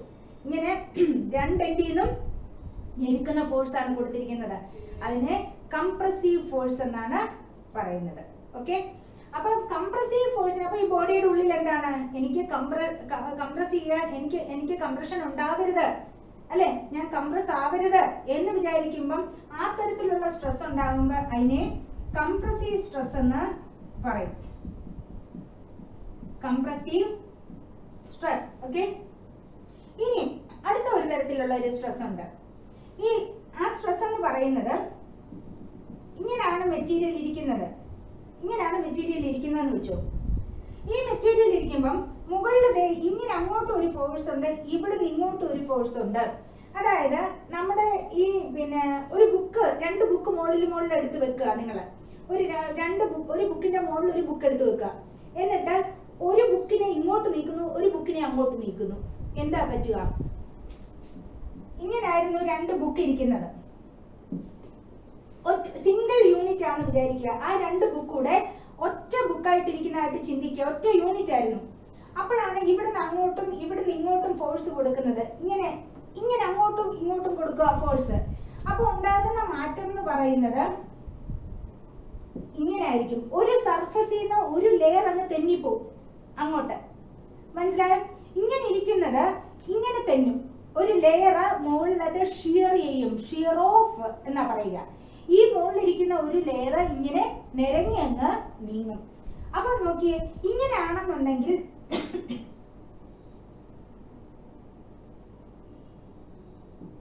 ഇങ്ങനെ ആദ്യത്തെ പൊസിഷൻ, ഇതാണ് ആദ്യത്തെ പൊസിഷൻ എങ്കിൽ രണ്ടാമത്തെ പൊസിഷൻ ഇങ്ങനെ ആയിരിക്കും ഇരിക്കുന്നത്. അപ്പൊ ഇതെന്ന് പറയുന്ന ഫോഴ്സ്, ഇവിടെ കൊടുക്കുന്ന ഫോഴ്സ് എന്താണെന്നറിയോ? ഷിയർ ഫോഴ്സ് എന്നാ പറയുക. ഇവിടെ ഷിയർ ആണ്, നിരക്കി നീക്കി പോകുന്ന force. Shear force, shear of എന്ന് പറയും. അത് എഗൻസ്റ്റ് ആയിട്ട് ഉണ്ടാകുന്ന സ്ട്രെസ്സിന് ഷിയറിംഗ് സ്ട്രെസ് എന്ന്, ഷിയർ സ്ട്രെസ് എന്ന് പറയും. Shear stress. ഓക്കെ.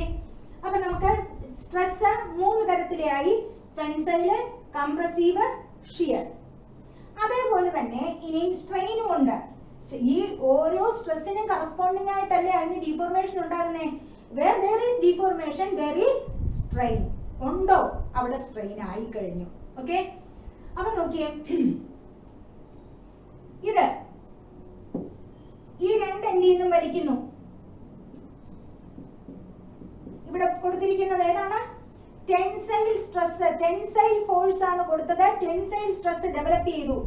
അപ്പൊ ഉണ്ടാകുന്ന മാറ്റം എന്ന് പറയുന്നത് 2 എൻഡിൽ നിന്നും 2 സൈഡിലോട്ടും നീളം കൂടും, ഏരിയ കുറയും, അല്ലെ? അപ്പൊ നമുക്ക് കറക്റ്റ് ആയിട്ട് വരയ്ക്കുകയാണെന്നുണ്ടെങ്കിൽ ഏരിയ കുറഞ്ഞ് ഇങ്ങനെ ആവും, ഏരിയ കുറഞ്ഞ് നീളം കൂടി. അപ്പൊ ഈ ഡയമെൻഷൻ ഒറിജിനലി ഇത് L എന്ന് പറയുന്ന ലെങ്ത് ആയിരുന്നു എങ്കിൽ ഇതിനൊരു വ്യത്യാസം വന്നില്ലേ? ഡെൽറ്റ L എന്ന് പറയും. ചെറിയ വേരിയേഷൻ ഉണ്ടായി. L എന്ന് പറയുന്ന ലെങ്തിൽ നിന്ന് ഇത് ഡെൽറ്റ L എന്ന് പറയുന്ന വ്യത്യാസം ഉണ്ടായി, ചേഞ്ച് ഇൻ ലെങ്ത് ഉണ്ടായി. അപ്പൊ ഇവിടെ ഉണ്ടായിരിക്കുന്നത് എന്താ? ടെൻസൈൽ സ്ട്രെയിൻ ആണ് ഇവിടെ ഉണ്ടായിരിക്കുന്നത്. മനസ്സിലായല്ലോ? ടെൻസൈൽ സ്ട്രെയിൻ ആണ് ഉണ്ടായിരിക്കുന്നത്. അപ്പൊ ടെൻസൈൽ സ്ട്രെയിനെ നമുക്ക് എങ്ങനെ റെപ്രസെന്റ് ചെയ്യാം? Delta L by L. Delta L by L എന്ന് നമുക്ക് റെപ്രസെന്റ് ചെയ്യാം. ഡെൽറ്റ L ബൈ L എന്ന് റെപ്രസെന്റ് ചെയ്യാം. That is E is equal to tensile strain is equal to. അടുത്തത് നമ്മൾ പറയുന്നത് ടെൻസൈൽ സ്ട്രെയിൻ തന്നെ 2 തരത്തിലാകാം. ഈ ഇങ്ങനെയുള്ള ബോഡിയെ ഇങ്ങനെ കംപ്രസീവ് ഫോഴ്സ് കൊടുക്കുകയാണെന്നുണ്ടെങ്കിൽ, ഇതിന്റെ നീളം കുറഞ്ഞിട്ട് ഏരിയ കൂടാം, അല്ലെ? അതും എന്താണ്? Tensile strain. ഡെൽറ്റ L എന്ന് പറയുന്നത്, ഡെൽറ്റ L എന്ന് പറയുമ്പം ചേഞ്ച് ഇൻ ലെങ്ത് എത്രയായിരുന്നു? Original minus initial minus original, അല്ലെങ്കിൽ original minus initial change in length നമുക്ക് കിട്ടും. അപ്പൊ ഇതിനെ നമുക്ക് ഈ കൂട്ടത്തിൽ നമുക്ക് പെടുത്താം. ഓക്കെ. ദെൻ ഷിയർ സ്ട്രെയിൻ എന്ന് പറയുമ്പം ഇവിടെ കാണിച്ചില്ലേ? ഇവിടെ കാണിച്ചിരിക്കുന്ന പോലെ ഒറിജിനലി ഇങ്ങനെയായിരുന്നു ബോഡി. ഇവിടെയും ഫോഴ്സ് കൊടുത്തു, ഇവിടെയും ഫോഴ്സ് കൊടുത്തു, അങ്ങോട്ട് മാറി, ഇത്രയും കണ്ട് വ്യത്യാസം വന്നു. ഓക്കെ. അപ്പം ഈ ഉണ്ടാകുന്ന ഡിഫ്ലക്ഷൻ, ഡിഫ്ലക്ഷൻ അല്ല ഡിഫോർമേഷൻ, ആ ഡിഫോർമേഷൻ പെർ ഉണ്ടായിരിക്കുന്ന change in dimension by original dimension എന്ന് പറയുന്നത് എന്താണ്? ഷിയർ സ്ട്രെയിൻ എന്ന് പറയും. ഷിയർ സ്ട്രെയിൻ എന്ന് പറയും. ഓക്കെ. മനസ്സിലായോ? ഈ ഷിയർ സ്ട്രെയിനെ റെപ്രസെന്റ് ചെയ്യുന്ന ലെറ്റർ എന്ന് പറയുന്നത് ഈ ഫൈ ആണ്. ഫൈ, അതായത് ഈ ആംഗിൾ, എത്ര കണ്ട് ഷിയർ സ്ട്രെയിൻ ഉണ്ടായിരിക്കുന്നതെന്ന് കാണുന്നത് ഈ ഒരു ആംഗിൾ ആണ്. അതായത് ഇവിടുന്ന് ഈ അപ്പർ സർഫസ് എത്ര നീളം അങ്ങോട്ട് മാറി ഷിഫ്റ്റഡ് ആയി, that is represented by X. ഇനി വേറൊരു ടേം ഉണ്ട്, അപ്പർ സർഫസും ലോവർ സർഫസും. With respect to lower surface upper surface ആണ് മൂവ് ചെയ്തത്. അപ്പോൾ distance between the surfaces that is marked as L. Okay. അങ്ങനെയെങ്കിൽ phi is equal to X by L എന്ന് നമുക്ക് റെപ്രസെന്റ് ചെയ്യാം. ഇത് ഷിയർ സ്ട്രെയിൻ ആണ്. ഓക്കെ. ഷിയർ സ്ട്രെയിൻ എന്ന് പറയുന്നത് ഒരു ബോഡിയിൽ ഇങ്ങനെ ഒരു ഫോഴ്സ് വരികയാണെങ്കിൽ ആ ഒരു സർഫസ് തെന്നി നീങ്ങുന്നു. അത് എത്ര എമൗണ്ട് ആണ് അത് തെന്നി നീങ്ങിയിരിക്കുന്നത്, ആ എമൗണ്ട് ബൈ ആ അപ്പർ സർഫസും ലോവർ സർഫസും തമ്മിലുള്ള എന്താ ഡിസ്റ്റൻസ് എന്നാണെങ്കിൽ എക്സ് ബൈ എൽ. ഷിയർ സ്ട്രെയിനെ മാത്രം നമ്മൾ ഇ എന്നല്ല റെപ്രസെന്റ് ചെയ്യുന്നത്, ഫൈ എന്നാണ് റെപ്രസെന്റ് ചെയ്യുന്നത്. ഓക്കെ. ഇനി ഒരു തരത്തിലുള്ള സ്ട്രെയിനും കൂടെ ഉണ്ട്. ദാറ്റ് ഈസ് ഒരു ക്യൂബ് പോലത്തെ ഒരു ക്യൂബ് കൺസിഡർ ചെയ്യുകയാണെന്നുണ്ടെങ്കിൽ ഇതില് പലതരത്തിലുള്ള എക്സ്റ്റേണൽ ഫോഴ്സ് കൊടുക്കുകയാണെങ്കിൽ ഇത് ഈ ആരോ കാണുമ്പോൾ അറിയാം ക്യൂബ് ഒന്നിച്ചങ്ങ് ചുരുങ്ങും അല്ലേ? അല്ല, തിരിച്ചാണ് ആരോ ഹെഡ് ഇങ്ങോട്ടാണെന്നുണ്ടെങ്കിൽ ക്യൂബ് വലുതാകും. പറഞ്ഞു മനസ്സിലായല്ലോ? എന്താ ഈ വലുതാകുകയും ചെറുതാകുകയും? ക്യൂബ് മൊത്തത്തിൽ വലുതാകുന്നു, മൊത്തത്തിൽ ചെറുതാകുന്നു. അതിന്റെ വോളിയത്തിനാണ് ചേഞ്ച് വന്നിരിക്കുന്നത്. അതിനെ ഇങ്ങനെ വരുവാണെങ്കിൽ change in volume delta V by original volume is equal to volumetric strain എന്ന് പറയും. Volumetric strain. അപ്പൊ നമുക്കിപ്പം types of stresses and strains ആണ് പറഞ്ഞത്. സ്ട്രെസ്സിന്റെ കാര്യത്തിൽ ടെൻസൈല്, കംപ്രസീവ്, ഷിയർ. സ്ട്രെയിനിന്റെ കാര്യത്തിൽ ടെൻസൈൽ ഉണ്ട്. അത് ടെൻസൈൽ ഫോഴ്സ് കൊടുത്ത് കംപ്രസീവ് ഫോഴ്സ് ആണെങ്കിലും ഏതാണെങ്കിലും അവിടെ ടെൻസൈൽ സ്ട്രെയിന്, കംപ്രസീവ് സ്ട്രെയിന് അല്ലേ? സോറി, ഇത് കംപ്രസീവ് സ്ട്രെയിൻ ആണ്. ദെൻ ഷിയർ സ്ട്രെയിൻ, ഞാൻ നേരത്തെ ടെൻസൈൽ എന്നാണോ ഓർമ്മയില്ല, ഇത് കംപ്രസീവ് സ്ട്രെയിന്. രണ്ടും ഡെൽറ്റ എൽ ബൈ എൽ ആണ്. ഇതിനെ ടെൻസൈൽ സ്ട്രെയിൻ എന്ന് പറയും. ഞാൻ എഴുതാൻ മറന്നു, മുമ്പേ പറഞ്ഞ എന്താന്ന് എനിക്കിപ്പോ ഓർമ്മ വരുന്നില്ല. കംപ്രസീവ് സ്ട്രെയിൻ,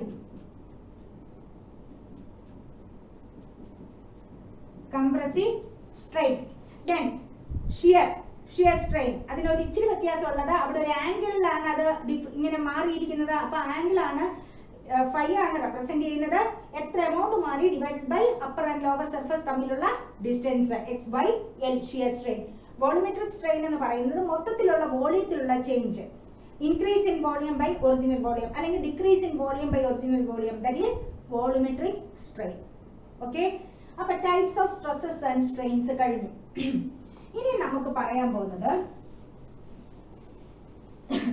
ഹുക്സ് ലോ എന്ന് പറയും. നമ്മൾ കൊച്ചു ക്ലാസ്സിൽ വരെയും പഠിച്ചിട്ടുള്ള +2 10 എനിക്ക് തോന്നുന്നു 10ാം ക്ലാസ് തൊട്ട് നമ്മൾ പറയുന്നതാണ് ഹുക്സ് ലോ. നമുക്ക് എപ്പോഴും മനസ്സിൽ ഉള്ള ഒരു ഇതാണ് ഹുക്സ് ലോ എന്ന് പറയുന്നത്. കേട്ടിട്ടുണ്ട്, ഒരുപാട് കേട്ടിട്ടുണ്ട് ഹുക്സ് ലോ. ഓക്കെ. ഈ ഹുക്സ് ലോ എന്ന് പറയുന്നത് എന്താണെന്നറിയാം? ഇപ്പം ഞാനൊരു ഉദാഹരണം പറയുകയാണെങ്കിൽ, ഞാൻ എപ്പോഴും ഉദാഹരണം പറയുന്നത് നിങ്ങൾക്ക് ഏറ്റവും നിങ്ങളുമായിട്ട് റിലേറ്റഡ് ആയിട്ടുള്ള ഉദാഹരണമാണ് പറയുന്നത്. അപ്പൊ ഞാൻ ഒരു ആളിനെ ഒരു കുട്ടിയെ നിങ്ങളിൽ ഒരാളെ നിങ്ങളെ ഉപദേശിച്ച് നന്നാക്കാൻ തീരുമാനിച്ചു. ഓക്കെ. ഞാൻ ഉപദേശം കൊടുക്കുന്നതിനനുസരിച്ച് അയാളിൽ മാറ്റം വന്നു, നിങ്ങളിൽ മാറ്റമുണ്ടായി. ഞാൻ പറയുന്നു ഇന്ന് തൊട്ട് നിങ്ങൾ പഠിക്കണം, നിങ്ങളെ കൊണ്ട് പറ്റും എന്ന് പറയുമ്പോൾ നിങ്ങൾ ശരിയാണ്, ഞാൻ മാറാൻ പോവാണ്, ഞാൻ പഠിക്കാൻ പോവാണ് എന്ന് പറയുന്ന ഒരു പ്രൊപ്പോർഷണലായിട്ടാണ് ഞാൻ കൊടുക്കുന്ന ഉപദേശം, നിങ്ങളിൽ ഉണ്ടാകുന്ന മാറ്റം രണ്ടും പ്രൊപ്പോർഷണലായിട്ട് പോവുക എന്ന് പറഞ്ഞ അളവിലല്ല പറയുന്നത്. രണ്ടും പ്രോഗ്രസിങ് ആണ്, രണ്ടും നല്ലതായിട്ട് മുന്നോട്ട് പോവുക. അതായത് ഇനി ഞാൻ നമ്മുടെ ഇതിലേക്ക് വരികയാണ്. നമ്മളിപ്പം ഒരു ഇലാസ്റ്റിക് റബ്ബർ ബാൻഡിനെ നമ്മൾ വലിക്കുന്നു. അതായത് ഞാൻ ഉപദേശം കൊടുക്കാൻ ഉദ്ദേശിക്കുന്ന റബ്ബർ ബാൻഡിനാണ്. എന്റെ ഉപദേശം എന്ന് പറയുന്നത് ഞാൻ കൊടുക്കുന്ന ഫോഴ്സ് ആണ്. ഇനി മനസ്സിലായല്ലോ? നമ്മൾ ഒരു ഫോഴ്സ് ഒരു മെറ്റീരിയലിൽ അപ്ലൈ ചെയ്യുമ്പോൾ, എന്റെ ഉപദേശം എന്ന് പറയുമ്പോൾ അവനിലേക്ക് വരുന്ന ഫോഴ്സ് ആണ്. അവനിൽ ഉണ്ടാകുന്ന മാറ്റം that is change in dimension ആണ്, സ്ട്രെയിൻ ആണ് അല്ലെ? ഇഷ്ടപ്പെട്ടില്ലെങ്കിൽ കൂടി അവനിൽ ഉണ്ടാകുന്ന മാറ്റമാണത്. അവൻ ആദ്യം ഞാൻ കൊടുക്കുമ്പം എക്സ്റ്റേണൽ ആയിട്ടുള്ള ഫോഴ്സ് കൊടുക്കുമ്പോൾ, ഒരു റബ്ബർ ബാൻഡിൽ ഇങ്ങനെ വലിക്കുമ്പം ഞാൻ എക്സ്റ്റേണൽ ആയിട്ട് കൊടുക്കുന്ന ഫോഴ്സിനനുസരിച്ച് അത് ഇങ്ങനെ വലിഞ്ഞു വരും. രണ്ടും ഞാൻ കൊടുക്കുന്ന ഫോഴ്സും കൂടുവാണ്, അവനിൽ ഉണ്ടാകുന്ന മാറ്റവും, അതായത് റബ്ബർ ബാൻഡ് വലിയുന്നതിലുള്ള മാറ്റവും കൂടുവാണ്. രണ്ടും പ്രൊപ്പോർഷണലാണ്. ഈ ഞാൻ കൊടുക്കുന്ന ഫോഴ്സ് എന്ന് പറയുന്ന സ്ട്രെസ് എന്ന് പറയുന്നത് എപ്പോഴും നമ്മള് ഫോഴ്സ് എന്നുള്ള കൺസിഡറേഷൻ ആണ്. ഒരു ഫോഴ്സ് ആണ് സ്ട്രെസ് അല്ലേ? സ്ട്രെയിൻ എന്ന് പറയുന്നത് എപ്പോഴും എന്താണ്? ചേഞ്ച് ഇൻ ലെങ്ത് ആണ്, ചേഞ്ച് ആണ്, ഒരു ചേഞ്ച് ആണ്. ഓക്കെ, ഞാൻ കൊടുക്കുന്ന ഫോഴ്സ്, അതായത് ഞാൻ കൊടുക്കുന്ന ഉപദേശം അവനിൽ ഉണ്ടാക്കുന്ന ചേഞ്ച്, അതായത് ഞാൻ കൊടുക്കുന്ന എക്സ്റ്റേണൽ ഫോഴ്സ് അവനിൽ ഉണ്ടാക്കുന്ന ചേഞ്ച് ഇൻ ലെങ്ത്, രണ്ടും ഒരു പരിധി വരെ പോകത്തുള്ളൂ പ്രൊപ്പോർഷണലായിട്ട്. നിങ്ങൾ തന്നെ ഒന്ന് ആലോചിച്ച് നോക്കിയേ, ഞാൻ കൊടുക്കുന്ന ഫോഴ്സ്, അതായത് ഉപദേശം ഇച്ചിരി ഇങ്ങനെ നിരന്തരം കൊടുത്തോണ്ടിരിക്കുമ്പോൾ അവൻ തന്നെ ഫെഡപ്പ് ആവും. പിന്നെ അവൻ എന്ത് പറ്റും? അതിനനുസരിച്ച് മാറാൻ അവന് പറ്റില്ല. അവൻ ആകെ ഫെഡപ്പായി, അവൻ മടുത്തു, ഉപദേശം കേട്ട് മടുത്തു. അപ്പൊ എന്ത് ചെയ്യും? ഉപദേശം അതിനനുസരിച്ച് അവനിലുള്ള മാറ്റം കുറയും. ഞാൻ ഉപദേശം കൊടുക്കുന്നുണ്ട്, പക്ഷെ അവനിലുള്ള മാറ്റം വ്യത്യാസം വരും. ഒന്നുകിൽ കൂടാം, അല്ലെങ്കിൽ കുറയാം. അപ്പൊ വേണമെങ്കിൽ എനിക്ക് മടുത്തു, ഞാൻ ഉപദേശം വേണമെങ്കിൽ നിർത്താം, ഇതിലേതെങ്കിലും സംഭവിക്കാം, അല്ലേ? അപ്പൊ ഒരു പർട്ടിക്കുലർ ലിമിറ്റ് വരെ ഏതിനും ഒരു ലിമിറ്റ് ഉണ്ട്. നമ്മൾ പറയും, നമ്മൾ കൊടുക്കുന്ന ഉപദേശത്തിനും അവനിൽ ഉണ്ടാകുന്ന മാറ്റത്തിനും ഒരു പരിധിയുണ്ട്. അതിൽ കൂടുതലായാൽ അതിൽ വിട്ടുപോകും എന്ന് പറയുന്ന പോലെ ഏത് മെറ്റീരിയലിനും ഞാൻ എക്സ്റ്റേണൽ ആയിട്ടൊരു ഫോഴ്സ് കൊടുക്കുമ്പം അതിനുള്ളിൽ ഉണ്ടാകുന്ന മാറ്റം ഇങ്ങനെ വന്നുകൊണ്ടിരിക്കും. മാറ്റം അതിനനുസരിച്ച്, ആ കൊടുക്കുന്ന ഫോഴ്സിനനുസരിച്ച് മാറ്റം വന്നുകൊണ്ടിരുന്നിട്ട് ഒരു പരിധി വരെ ഇത് രണ്ടും പ്രൊപ്പോർഷണലാണ്. ആ പരിധിക്ക് പറയുന്ന പേരാണ് ഇലാസ്റ്റിക് ലിമിറ്റ്. എന്റെ ക്ഷമയുടെ പരിധി എന്നൊക്കെ പറയത്തില്ലേ, എന്ന് പറയുന്നില്ല. ആ പരിധി നമുക്ക് പറയാൻ പറ്റുമോ? ഇല്ല. അപ്പൊ നോക്കിയേ, ആ പരിധിക്ക് പറയുന്ന പേരാണ് ഇലാസ്റ്റിക് ലിമിറ്റ് എന്ന് പറയും. Elastic limit. ഈ ഇലാസ്റ്റിക് ലിമിറ്റിന്റെ പ്രത്യേകത എന്താണെന്നറിയോ? ആ ഇലാസ്റ്റിക് ലിമിറ്റ് വരെ സ്ട്രെസ്, കൊടുക്കുന്ന ഫോഴ്സിനനുസരിച്ച് സ്ട്രെയിൻ ഉണ്ടാകും, അല്ലെ? ആ കൊടുക്കുന്ന ഫോഴ്സിനനുസരിച്ച്, ആ സ്ട്രെസ്സിനനുസരിച്ച് അതിനകത്തെ സ്ട്രെയിന് ഉണ്ടാകും. അപ്പൊ നമുക്ക് ഹുക്സ് ലോ ഒന്ന് ഡിഫൈൻ ചെയ്യാം, ഒന്ന് സ്റ്റേറ്റ് ചെയ്യാം. എപ്പോഴും ഹുക്സ് ലോ സ്റ്റേറ്റ് ചെയ്യുമ്പം ആദ്യം എഴുതേണ്ട വാക്ക് വിത്തിൻ ഇലാസ്റ്റിക് ലിമിറ്റ് എന്നാണ്. വിത്തിൻ ഇലാസ്റ്റിക് ലിമിറ്റ്, ഇതാണ് ഇതിനകത്തെ ഇമ്പോർട്ടന്റ് ആയിട്ടുള്ള ഇത്. വിത്തിൻ ഇലാസ്റ്റിക് ലിമിറ്റ് എപ്പോഴും അല്ല. ഇപ്പം ആ ഉപദേശം കൊടുത്ത് അവനങ്ങ് നശിച്ചു പോയി, അല്ലെങ്കിൽ അവൻ ഫെഡപ്പായി എന്ന് പറയുമ്പോൾ എനിക്ക് പറയാൻ പറ്റുമോ ആ സമയത്ത് ഞാൻ കൊടുക്കുന്ന ഉപദേശത്തിനനുസരിച്ച് അവന് മാറ്റം ഉണ്ടോ എന്ന്? ഇല്ല. ആ ഒരു പരിധിക്കുള്ളിലേ ഉള്ളൂ. ഞാൻ കൊടുക്കുന്നത് മൈൽഡാണ്, അവനിലുണ്ടാക്കുന്ന മാറ്റവും അതിനനുസരിച്ചാണെന്നുണ്ടെങ്കിൽ ആ ലിമിറ്റിനാണ് within elastic limit. Stress is proportional to strain.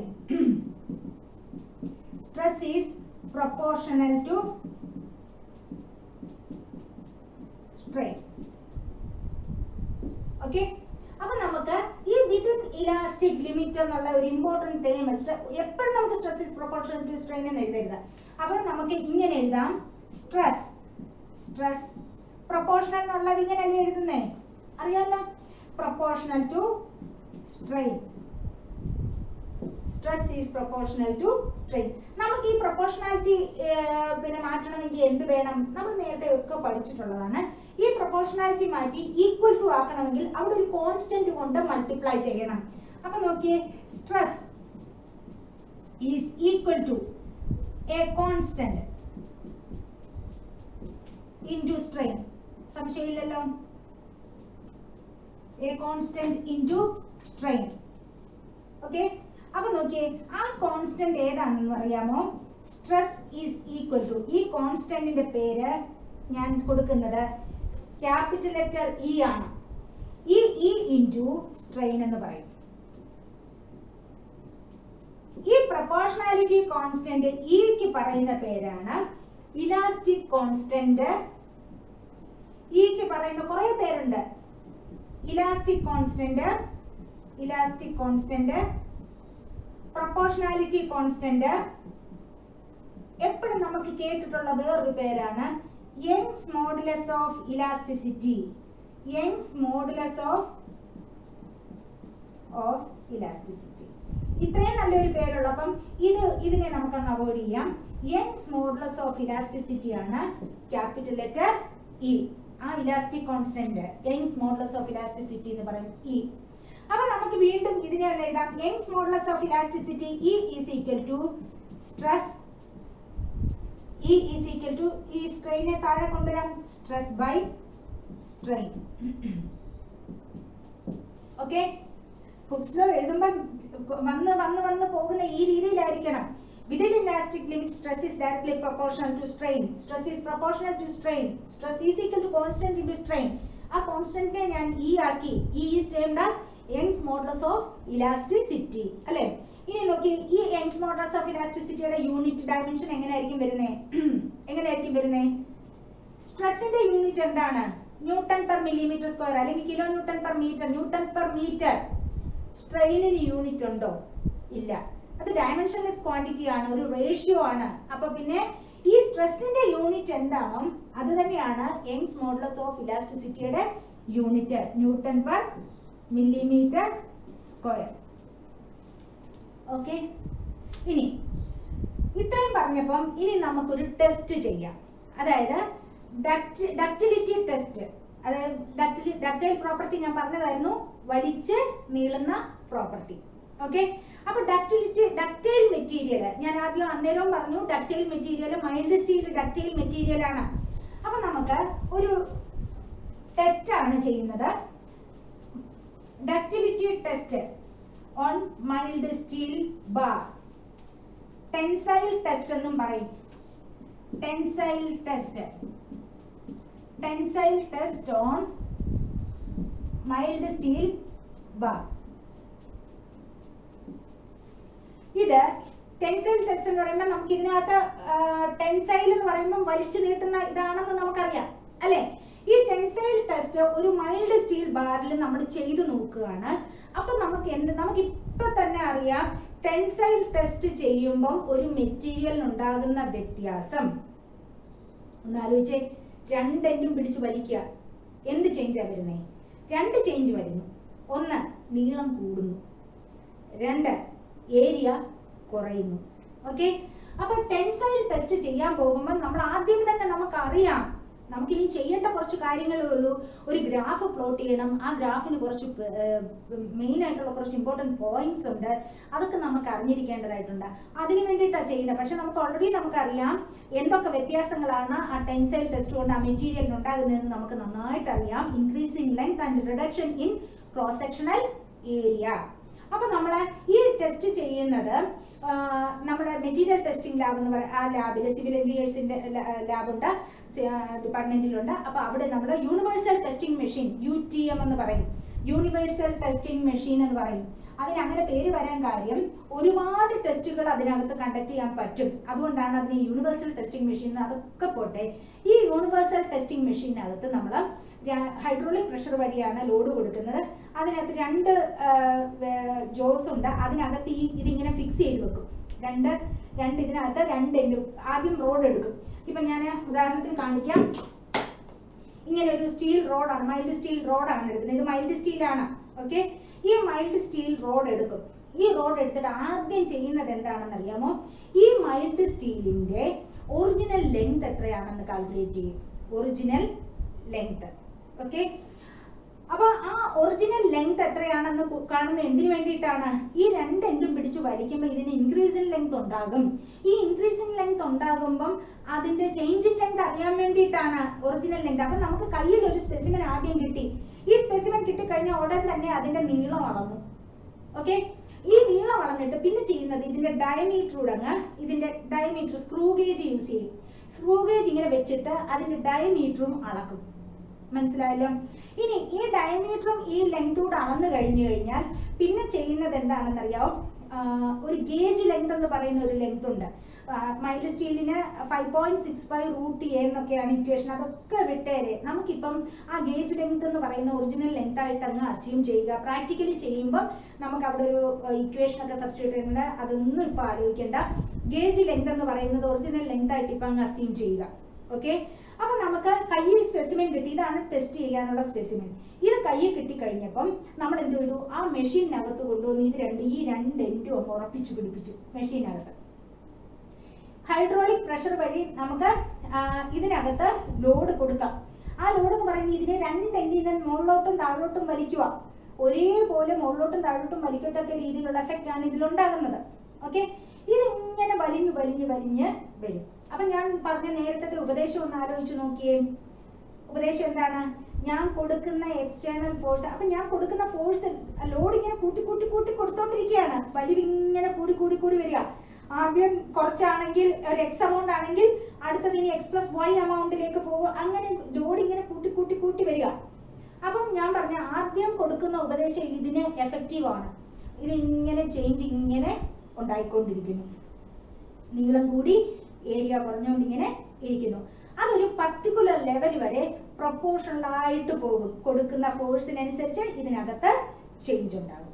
Okay, ഈ ചേഞ്ച് ഉണ്ടായി കഴിഞ്ഞിട്ട് ഈ കുറച്ചുകൂടെ കഴിയുന്ന ഉടനെ നമ്മൾ കൊടുക്കുന്ന ഫോഴ്സ് ഉണ്ട്, നമ്മൾ കൊടുക്കുന്ന ഉപദേശം അവിടെ കിടപ്പുണ്ട് അല്ലെ. ഉപദേശം അല്ലെങ്കിൽ പോട്ടെ, നമ്മൾ കൊടുക്കുന്ന ഉപദേശം ഇവൻ ഇത് നന്നായിക്കൊണ്ടിരിക്കും. ഇപ്പൊ ഞാനൊരു ഉപദേശം കൊടുക്കുന്നു, അതിനനുസരിച്ച് അവനിൽ ഉണ്ടാകുന്ന മാറ്റം വന്നുകൊണ്ടിരിക്കുന്നു. That is proportional. ഇനി ഞാൻ കുറച്ച് വിചാരിക്കുക, ഇത്രയും ഉപദേശിച്ചില്ലേ, ഇനി ഞാൻ ഉപദേശം കൊടുക്കുന്നില്ലെങ്കിലും അവന് വലിയ മാറ്റങ്ങളാണ് ഉണ്ടാകുന്നത്. അങ്ങനെ ഒരു ചേഞ്ച് വരും. അപ്പൊ എന്തൊക്കെ മാറ്റങ്ങളാണ് വരുന്നത്? ആദ്യം പ്രൊപ്പോർഷണൽ ആയിട്ട് പോയി, പിന്നെ എനിക്കറിയാം ഈ ഉപദേശം കൊണ്ട് അവൻ നന്നായി എന്ന് പറയുമ്പോൾ ഞാൻ ഉപദേശം കൊടുത്തില്ലെങ്കിലും ശരി, ഇവനിൽ ഉണ്ടാകുന്ന മാറ്റം ഇങ്ങനെ നന്നായിട്ട് തുടർന്നുകൊണ്ടിരിക്കും. ഇലോങ്ങേഷൻ, ഇതിന്റെ നീളം ഇങ്ങനെ കൂടിക്കൊണ്ടിരിക്കും. നമ്മൾ സ്ട്രെസ് കുറവാണേലും കൊടുത്തില്ലേലും ഇതിനകത്തൊരു മാറ്റം ഉണ്ടാവും. ഇവൻ ഈൽഡ് ചെയ്ത് പോവും, വഴങ്ങി കൊടുക്കും. ഓക്കെ, പിന്നെന്താ ചെയ്യുന്നതെന്ന് അറിയാമോ? കുറച്ചുകൂടെ അങ്ങോട്ട് കഴിയുമ്പോൾ ഇവന് ഫെഡപ്പായി, ഉപദേശമൊക്കെ ഫെഡപ്പായി എന്ന് പറയുമ്പം ഈ സ്പെസിമെന്റെ ഇങ്ങനെയാണ് സ്പെസിമെൻ ഇരിക്കുന്നതെങ്കിൽ ഈ സ്പെസിമെന്റെ ഒരു പർട്ടിക്കുലർ ഏരിയയിൽ വരുമ്പം ഒരു റിഡക്ഷൻ ഇൻ ഏരിയ ഉണ്ടാകും. ഇതിനകത്ത് ഈ ഒരു മെറ്റീരിയൽ, ഈ സ്പെസിമെൻ ഇങ്ങനെ ഇരിക്കുകയാണെങ്കിൽ ഈ ഒരു പർട്ടിക്കുലർ ഏരിയയിൽ എവിടെയെങ്കിലും ഈ ലോഡ് കൊടുക്കുന്നതിനനുസരിച്ച് നമുക്ക് കാണാൻ പറ്റും, ഏതെങ്കിലും ഒരു ഇവിടെ ഈ ത്രൂ ഔട്ട് ലെങ്തിൽ എവിടെയെങ്കിലും നോക്കിയാൽ കാണത്തക്ക രീതിയിൽ, ആദ്യത്തെ ഈ ഇലോങ്ങേഷൻ ഒന്നും നമുക്ക് അറിയത്തില്ല, അതിലൊരു എക്സ്റ്റൻസോമീറ്റർ, ഇതിന്റെ ചേഞ്ച് അളക്കാൻ ഇതിൽ ഒരു എക്സ്റ്റൻസോമീറ്റർ ഇവിടെ ഘടിപ്പിക്കും. അപ്പൊ നമ്മൾ കൊടുക്കുന്ന ഫോഴ്സിനനുസരിച്ച് ഇതിന്റെ എക്സ്റ്റൻസോമീറ്ററിൽ ഇതിന്റെ മാറ്റങ്ങൾ, ചേഞ്ച് ഇൻ ഡയമെൻഷൻ വന്നുകൊണ്ടിരിക്കും, ചേഞ്ച് ഇൻ ലെങ്ത്, എക്സ്റ്റൻഷൻ, എത്രയാണ് എക്സ്റ്റൻഷൻ വന്നുകൊണ്ടിരിക്കുക, ഇതിൽ ഇങ്ങനെ മെഷർ ചെയ്യാൻ നമുക്ക് എക്സ്റ്റൻസോമീറ്റർ വെച്ച്. ടെസ്റ്റ് ഞാനൊന്ന് പറയുന്നതേ ഉള്ളൂ. അപ്പൊ നോക്കിയേ, ഈ ലോഡ് കൂട്ടിക്കൊണ്ടിരിക്കുന്നതിനിടയ്ക്ക് എന്താ പറ്റും, ഇവിടെ എവിടെയെങ്കിലും ഒരു റിഡക്ഷൻ ഇൻ ഏരിയ ഉണ്ടാകും. ക്രോസ് സെക്ഷണൽ ഏരിയ കണ്ടമാനം കുറയും. അതായത് ഒറിജിനലി ഇങ്ങനെയായിരുന്നു സ്പെസിമെൻ ഇരുന്നത്. ഈ സ്പെസിമെൻ ഇരുന്നതിൽ നിന്ന് ഏതെങ്കിലും ഒരു ഭാഗത്തോട്ട് കണ്ടമാനം ഇങ്ങനെ ഒരു ഏരിയ, റിഡക്ഷൻ ഇൻ ഏരിയ ഉണ്ടാകും. ഇതിനെ നെക്ക് ഫോർമേഷൻ എന്നാണ് പറയുക. നെക്ക് ഫോർമേഷൻ, നെക്കാണ് ഒരു കഴുത്ത് പോലെ, നമ്മുടെയൊക്കെ കഴുത്ത് പോലെ ഇവിടുത്തെ ഏരിയ ഇങ്ങനെ കുറയും. ഓക്കെ, ഈ ഏരിയ കുറയുന്നിടം വെച്ചിത് പൊട്ടും, ഇത് ബ്രേക്ക് ചെയ്യും. ഇവിടെ ഇങ്ങനെ ആ ഏരിയ കുറഞ്ഞിരിക്കുക അല്ലേ, മറ്റ് മോളിൽ നിന്നുള്ള ഏരിയയെക്കാളും ഈ ഭാഗത്തെ ഏരിയ കുറവല്ലേ.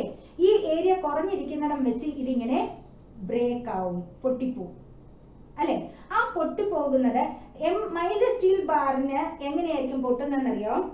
ഇവിടെ ഇതിന് ഒരു കപ്പ് ആൻഡ് കോൺ ഫ്രാക്ചർ ആണ് ഇതിനകത്ത് ഉണ്ടാകുന്നത്. അതായത് മൈൽഡ് സ്റ്റീൽ ബാറിന്റെ ഒരു പീസില് ഇങ്ങനെ ഒരു കപ്പ്, ഇങ്ങനെ ഈ ഉണ്ടാകുന്ന മൈൽഡ് സ്റ്റീൽ ഇങ്ങനെ ഒരു കപ്പ്, ഇങ്ങനെ ഒരു കപ്പ് പോലെ ഉണ്ടാകുന്നത്. ഇങ്ങനെ ഈ ഭാഗം ഉണ്ടാകുന്നത് ഇങ്ങനെ ഒരു കോൺ പോലെ. അതായത് ഈ ഭാഗം ഇതിനകത്തോട്ട് പേന ഇറക്കി വെക്കാം, ഒരു കപ്പ് പോലാണ് ഇതിനകത്ത് ഉണ്ടായിരിക്കുന്നത്. ഈ ഭാഗം എന്ന് പറയുന്നത് ഒരു കോണാണ്. ഈ കോണ് ഇതിനകത്തേക്ക് ഇറക്കി, കപ്പ് ആൻഡ് കോൺ ഫ്രാക്ചർ ആണ് ഇവിടെ ഉണ്ടാകുന്നത് മൈൽഡ് സ്റ്റീൽ ബാറിൽ. അപ്പൊ നോക്കിയേ, ഈ മൈൽഡ് സ്റ്റീൽ ബാറിൽ എന്തൊക്കെയാ സംഭവിച്ചത്?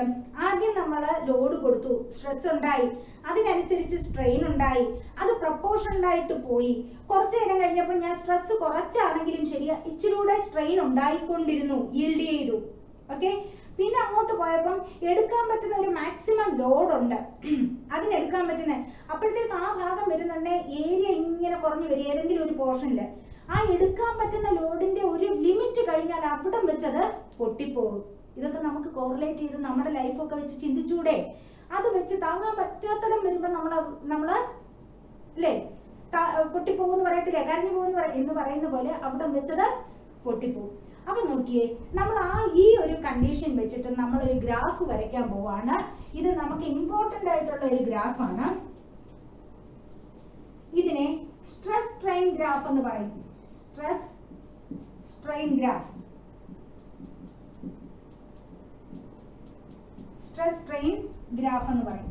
ഇപ്പൊ ഇതില് നമുക്ക് എപ്പോഴും ഞാൻ കണ്ടുവരുന്നത് കുട്ടികൾ തെറ്റിക്കുന്നത്, നമുക്ക് എപ്പോഴും എക്സ് ആക്സിസ് വൈ ആക്സിസ് എന്നാ പറയുക അല്ലെ, എക്സ് ആക്സിസ് വൈ ആക്സിസ് എന്നാണ് നമ്മൾ പറയുന്നത്.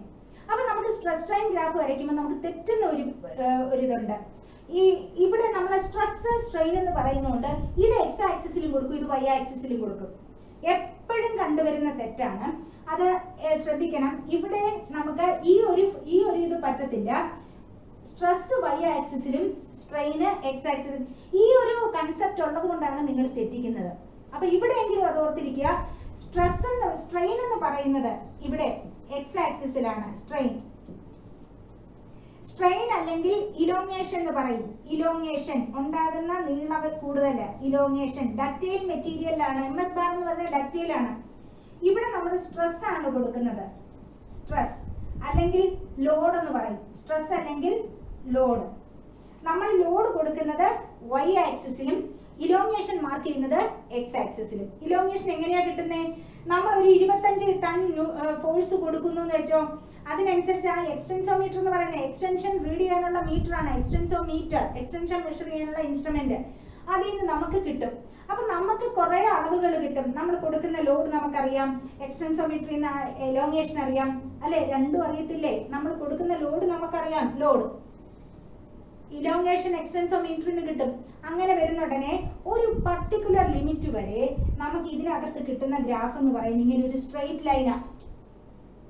നിങ്ങൾ ആലോചിച്ച് നോക്കിയേ, ആ സ്ട്രെയിറ്റ് ലൈൻ, അതായത് രണ്ടും പ്രോഗ്രസ് ചെയ്യണം. ഈ ഒരു വാല്യൂ, ഇവിടെ ഒരു വാല്യൂ എടുത്ത് ഇവിടെ സ്ട്രെസ് ഇവിടുന്ന് കൂടിയിട്ടുണ്ട്, ഇവിടുന്ന് സ്ട്രെയിൻ കൂടിയിട്ടുണ്ട്.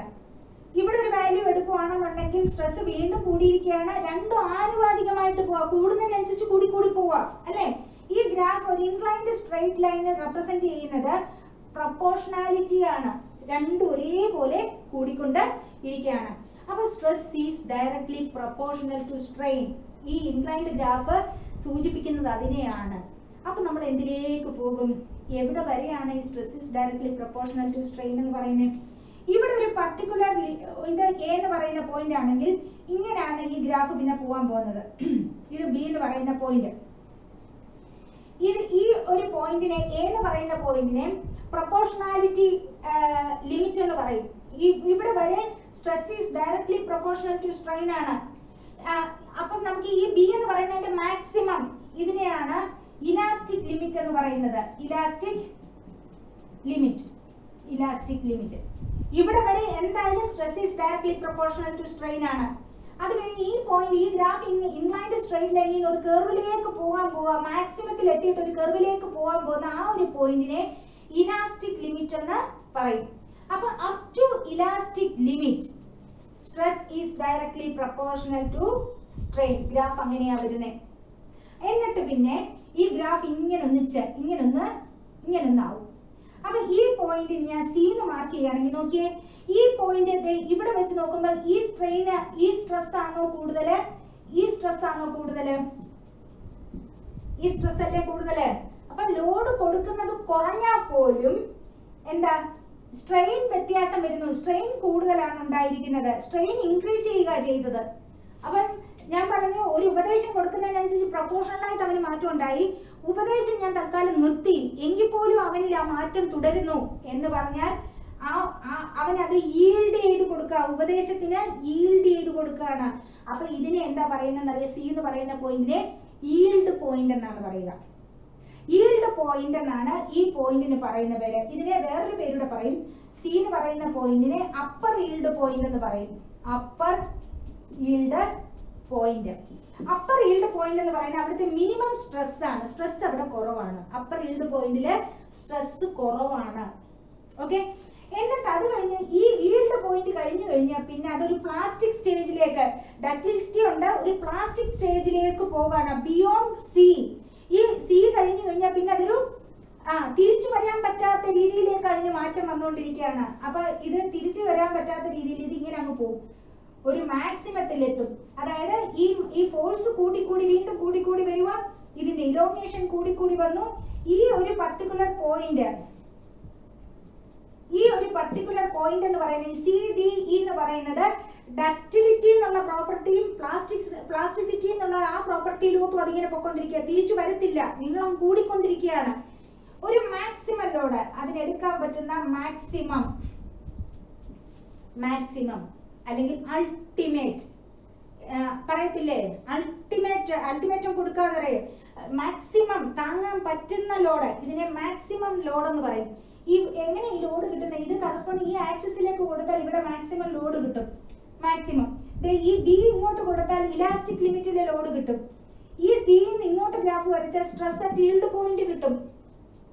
ഓക്കെ, ഇത് ലോവർ ഈൽഡ് പോയിന്റ് എന്നാണ്, ഇതിന് പറയുന്ന പേര് ലോവർ ഈൽഡ് പോയിന്റ് എന്നാണ്. ഇനി ഈ point ultimate point maximum load, അത് കഴിഞ്ഞിട്ട് ഇതങ്ങ് ബ്രേക്ക് ആയി പോകും, ഫെയിലിയർ ആയി പോകും, പൊട്ടിപ്പോകും. അപ്പൊ നമുക്ക് ഈ ഗ്രാഫ് ഇമ്പോർട്ടന്റ് ആയിട്ടുള്ള ഒരു ഗ്രാഫാണ്.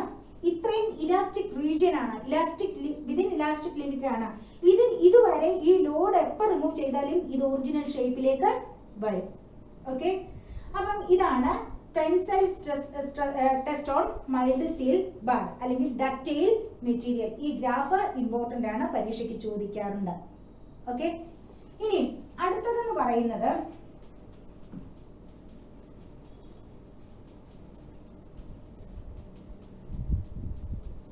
അടുത്ത പോയിന്റ് എന്ന് പറയുന്നത്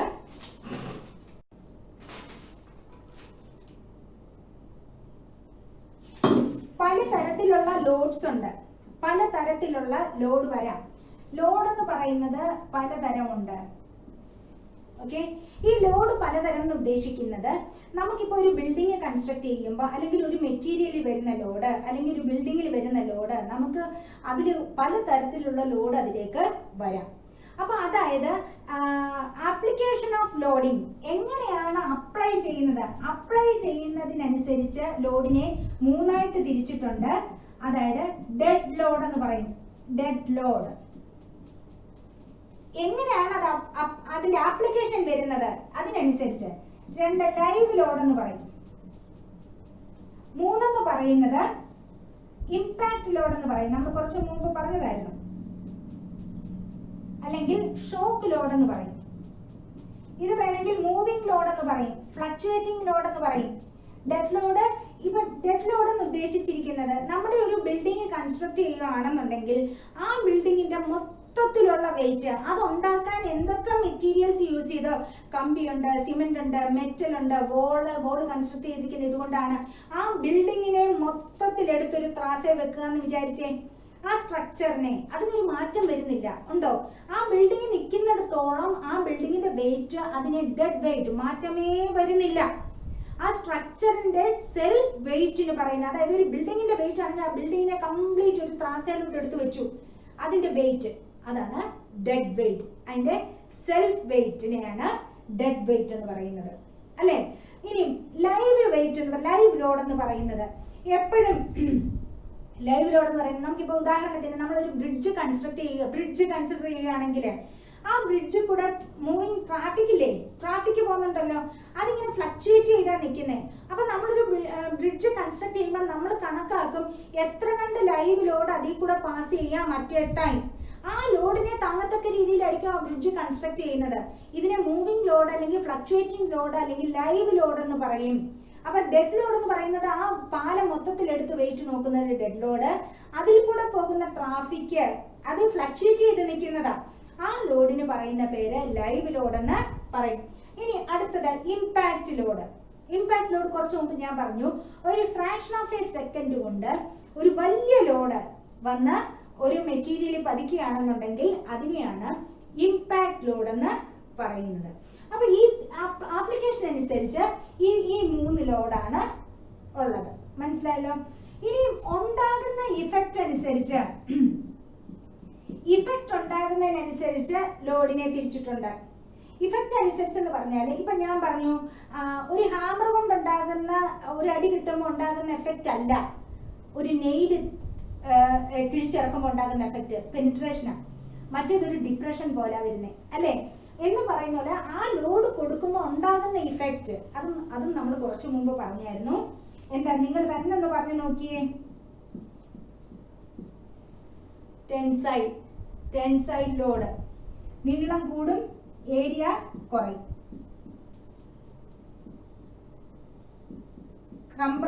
കംപ്രസീവ് ലോഡ് അല്ലേ? ഇനി നേരത്തെ നമ്മൾ പറഞ്ഞത് തന്നെയാണ് ഷിയർ ലോഡ്. ഓക്കെ, ഇനി നമ്മൾ പറയാത്തത്, ഒരു എൻഡ് ഫിക്സ് ചെയ്ത് വെച്ചിരിക്കുക, ഇങ്ങനെ ഉണ്ട്, ഒരു എൻഡ് തിരിക്കുക, അതായത് ഈ എൻഡ് ഫിക്സ് ചെയ്ത് വെച്ചിരിക്കുന്നു, ഈ എൻഡ് പിടിച്ചിങ്ങനെ തിരിക്കുന്നു, ട്വിസ്റ്റിംഗ് ടേണിംഗ് ഫോഴ്സ് ആണ് കൊടുക്കുന്നത്. ഇതിനെ ടോർഷണൽ ഫോഴ്സ് എന്നാ പറയുക. ടോർഷണൽ ഫോഴ്സ് അല്ലെങ്കിൽ ടേണിംഗ് ഫോഴ്സ് എന്നൊക്കെ പറയും. Torsional force. ഓക്കെ, അപ്പൊ പിന്നെ ഒന്നുള്ളതെന്ന് പറഞ്ഞാല് നമ്മുടെ ബെൻഡിങ്. അയയിൽ തുണി ഇടുമ്പം അല്ലെങ്കിൽ ഒരു കയറിൽ ലോഡ് കെട്ടുമ്പം കയറിങ്ങനെ സാഗ് ചെയ്യത്തില്ലേ? ഇങ്ങനെ ആദ്യം ഒറിജിനലി ഈ ഷേപ്പ് ആയിരിക്കും ഇരിക്കുന്നത്, പക്ഷെ ലോഡ് വന്നു കഴിയുന്ന ഉടനെ ഇത് ഈ രീതിയിൽ ഇങ്ങനെയുള്ളത് ഇങ്ങനെ ആകും. ഇതിനെ ബെൻഡിങ് ഫോഴ്സ് എന്ന് പറയും. ബെൻഡിങ്.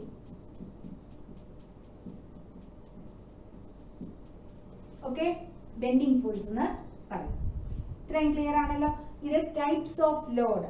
ഇനി ഒരു കാര്യം കൂടെ പറഞ്ഞ് ഈ ക്ലാസ് വൈൻഡ് അപ്പ് ചെയ്യാം. നമുക്ക് ഇമ്പോർട്ടന്റ് ആയിട്ടുള്ള ഒരു ടേം ഉണ്ട്, factor of safety. Factor of safety എന്ന് പറയുന്ന ഒരു ഇമ്പോർട്ടന്റ് ആയിട്ടുള്ള ഒരു ടേം ഉണ്ട്, ഫാക്ടർ ഓഫ് സേഫ്റ്റി.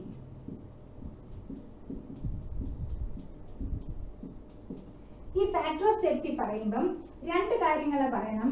അൾട്ടിമേറ്റ്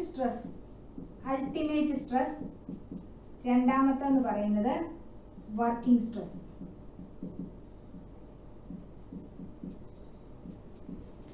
ഈ വർക്കിംഗ് സ്ട്രെസ് എന്ന് ഉദ്ദേശിച്ചിരിക്കുന്നത് നമ്മൾ എപ്പോഴും ഒരു കൊച്ചു കുഞ്ഞിന്റെ തലയിലോട്ട് കുറച്ച് ഭാരം വെച്ചു കൊടുക്കുക. അപ്പം ആ ഭാരം വെച്ചു കൊടുക്കുമ്പോൾ നമ്മൾ ഉദ്ദേശിക്കുന്നത് അവനത് എൻജോയ് ചെയ്യണം അല്ലേ? ആ ചിരിച്ച മുഖത്തോടെ ആ ലോഡും കൊണ്ട് ചുമ്മാ ഒന്ന് നടക്കണം. അതല്ലാതെ നമ്മൾ ആ കുഞ്ഞിന്റെ തലയിലോട്ട് വലിയൊരു വെയിറ്റ് എടുത്തിട്ട് അതിനെ മറിച്ചിടാനാണ് നോക്കുന്നേ? അല്ല, വളരെ സേഫ് ആയിട്ട് അതിനൊരു ബർഡൻ ആകാത്ത രീതിയിൽ ആ ഭാരം അത് ചുമന്നുകൊണ്ട് പോണം. ഓക്കെ, വർക്കിംഗ് സ്ട്രെസ് എന്ന് പറയും, വർക്കിംഗ് ലോഡ് എന്ന് പറയും. അത് വർക്ക് ചെയ്യത്തക്ക രീതിയിലുള്ള ലോഡ്. ഓക്കെ, അൾട്ടിമേറ്റ് എന്താണ്? നമ്മൾ മുമ്പേ ടെസ്റ്റ് ചെയ്തപ്പോൾ പറഞ്ഞായിരുന്നു, അൾട്ടിമേറ്റ് കഴിഞ്ഞാൽ പിന്നെ അത് ബ്രേക്ക് ചെയ്യുകയാണ് അല്ലേ? അപ്പൊ നോക്കി, നമ്മളൊക്കെ ചിന്തിക്കുന്നു, നമ്മളൊരു പാലം പണിയുക അല്ലെങ്കിൽ ഒരു വീട് പണിയുക എന്നൊക്കെ ചിന്തിച്ചാൽ നമ്മൾ ആദ്യം നോക്കുന്നു അവിടെ വരാൻ പറ്റുന്ന മാക്സിമം ലോഡ് എന്തൊക്കെയാണ്, അവിടെ ആ ബിൽഡിങ്ങിൽ വർക്ക് ചെയ്ത ആ ബിൽഡിങ്ങിനെ അഫക്റ്റ് ചെയ്യത്തക്ക രീതിയിൽ എന്തൊക്കെ, അല്ലെങ്കിൽ ആ പാലത്തെ അഫക്റ്റ് ചെയ്യത്തക്ക രീതിയിൽ എന്തൊക്കെ ലോഡ് അവിടെ വരാം. അപ്പൊ നമുക്ക് ഡെഡ് ലോഡ് കൂട്ടണം, ലൈവ് ലോഡ് കൂട്ടണം, ഇമ്പാക്ട് ലോഡ്, വിൻഡ് ലോഡൊക്കെ അതിനകത്ത് വരുന്ന ലൈവ് ലോഡിന് അല്ലേ? വിൻഡ് ലോഡ് വരുന്നുണ്ട്, പിന്നെ എർത്ത് കേക്ക് ലോഡ് വരാം. അങ്ങനെ കുറേ ഫാക്ടേഴ്സ് ഉണ്ട് അതിൽ വരാൻ പറ്റുന്നത്. എർത്ത് കേക്ക് പ്രോൺ ഏരിയ ആണെന്നുണ്ടെങ്കിൽ അത് കൺസിഡർ ചെയ്യണം. നമ്മൾ പണ്ട് കൺസിഡർ ചെയ്യത്തില്ലായിരുന്നു കേരളത്തിൽ, ഇപ്പൊ നമ്മൾ അത് കൺസിഡർ ചെയ്യുന്നുണ്ട് അല്ലേ? അപ്പൊ നമുക്ക് കുറെ ലോഡ് അതിലേക്ക് വരാൻ പറ്റുന്ന, കാറ്റ് എങ്ങനെയായിരിക്കും, ആ റീജിയനിൽ കാറ്റ് ശക്തമായിട്ടുണ്ടോ, അതിന്റെ ഡെഡ് വെയിറ്റ് എത്ര വരും, എല്ലാം ആ ബിൽഡിങ്ങില് എത്ര ലോഡ് വരുന്നു എന്ന് കാൽക്കുലേറ്റ് ചെയ്യും. അതിനെയാണ് വർക്കിംഗ് ലോഡ് അല്ലെങ്കിൽ വർക്കിംഗ് സ്ട്രെസ് എന്ന് പറയുന്നത്. ഓക്കെ, അപ്പൊ നോക്കിയേ, ഈ ഫാക്ടർ ഓഫ് സേഫ്റ്റി എന്ന് പറയുന്നത്, ഫാക്ടർ ഓഫ് സേഫ്റ്റി എന്ന് ഉദ്ദേശിക്കുന്നത് is equal to ultimate load by working എന്നാണ്. Ultimate stress by working stress എന്നാണ് പറയുന്നത്. ഓക്കെ, അപ്പൊ ഞാൻ എൻ്റെ വീട് കൺസ്ട്രക്ട് ചെയ്യാൻ ഉദ്ദേശിക്കുന്നു, അല്ലെങ്കിൽ എൻ്റെ ഒരു ക്ലയന്റിന്റെ വീട് കൺസ്ട്രക്ട് ചെയ്യാൻ ഉദ്ദേശിക്കുന്നെങ്കിൽ ആ ബിൽഡിങ്ങിന് വരുന്ന എല്ലാ പോസിബിൾ ലോഡ്സും കാൽക്കുലേറ്റ് ചെയ്ത് വെച്ചു. അതിനെ ഒരു ഫാക്ടർ ഓഫ് സേഫ്റ്റി കൊണ്ട്, ഒരു സേഫ്റ്റി ഫാക്ടർ, ഒരു നമ്പർ, അത് ഒരു ഫാക്ടർ ഓഫ് സേഫ്റ്റി കൊണ്ട് മൾട്ടിപ്ലൈ ചെയ്ത് കഴിഞ്ഞാൽ നമുക്ക് എന്ത് കിട്ടും? അൾട്ടിമേറ്റ് ലോഡ് കിട്ടും. ആ അൾട്ടിമേറ്റ് ലോഡ് വെച്ചാണ് നമ്മൾ അത് കൺസ്ട്രക്ട് ചെയ്യുന്നത്. അപ്പൊ നമുക്ക് ആ ബിൽഡിംഗ് എപ്പോഴും നമ്മൾ സേഫ് ആയിട്ടായിരിക്കും ഇരിക്കുന്നത്. അതിൽ വരുന്ന പോസിബിൾ ലോഡ്സിനേക്കാളും കുറച്ചുകൂടെ കൂടുതൽ വന്നു കഴിഞ്ഞാലും അത് വിത്ത്സ്റ്റാൻഡ് ചെയ്യും അല്ലേ? അത് താങ്ങിക്കോളും. അപ്പൊ അങ്ങനെ ആ ഒരു ഫാക്ടർ പറയുന്ന പേരാണ് ഫാക്ടർ ഓഫ് സേഫ്റ്റി. ഈ ഫാക്ടർ ഓഫ് സേഫ്റ്റി ഡിപ്പെൻഡ് ചെയ്യുന്നതും സെലക്ട് ചെയ്യുന്നതും അത് നമ്മുടെ സ്ഥലത്ത് വരുന്ന ഡെഡ് വെയിറ്റ്, പലതരത്തിലുള്ള ലോഡിനനുസരിച്ച് ആ റിലയബിലിറ്റി, പിന്നെ എക്കണോമി, ഇതിനൊക്കെ അനുസരിച്ചാണ് ഫാക്ടർ ഓഫ് സേഫ്റ്റി നമ്മൾ സെലക്ട് ചെയ്യുന്നതും ഡിസൈഡ് ചെയ്യുന്നതുമായിട്ടുള്ള ഫാക്ടേഴ്സ് എന്ന് പറയുന്നത് ഇതൊക്കെയാണ്. അപ്പം നമ്മൾ ഇനിയും ഒരു ചെറിയ പോർഷനൂടെ ഈ മൊഡ്യൂളിലുണ്ട്. അത് നമുക്ക് അടുത്ത വീഡിയോയിൽ കാണാം.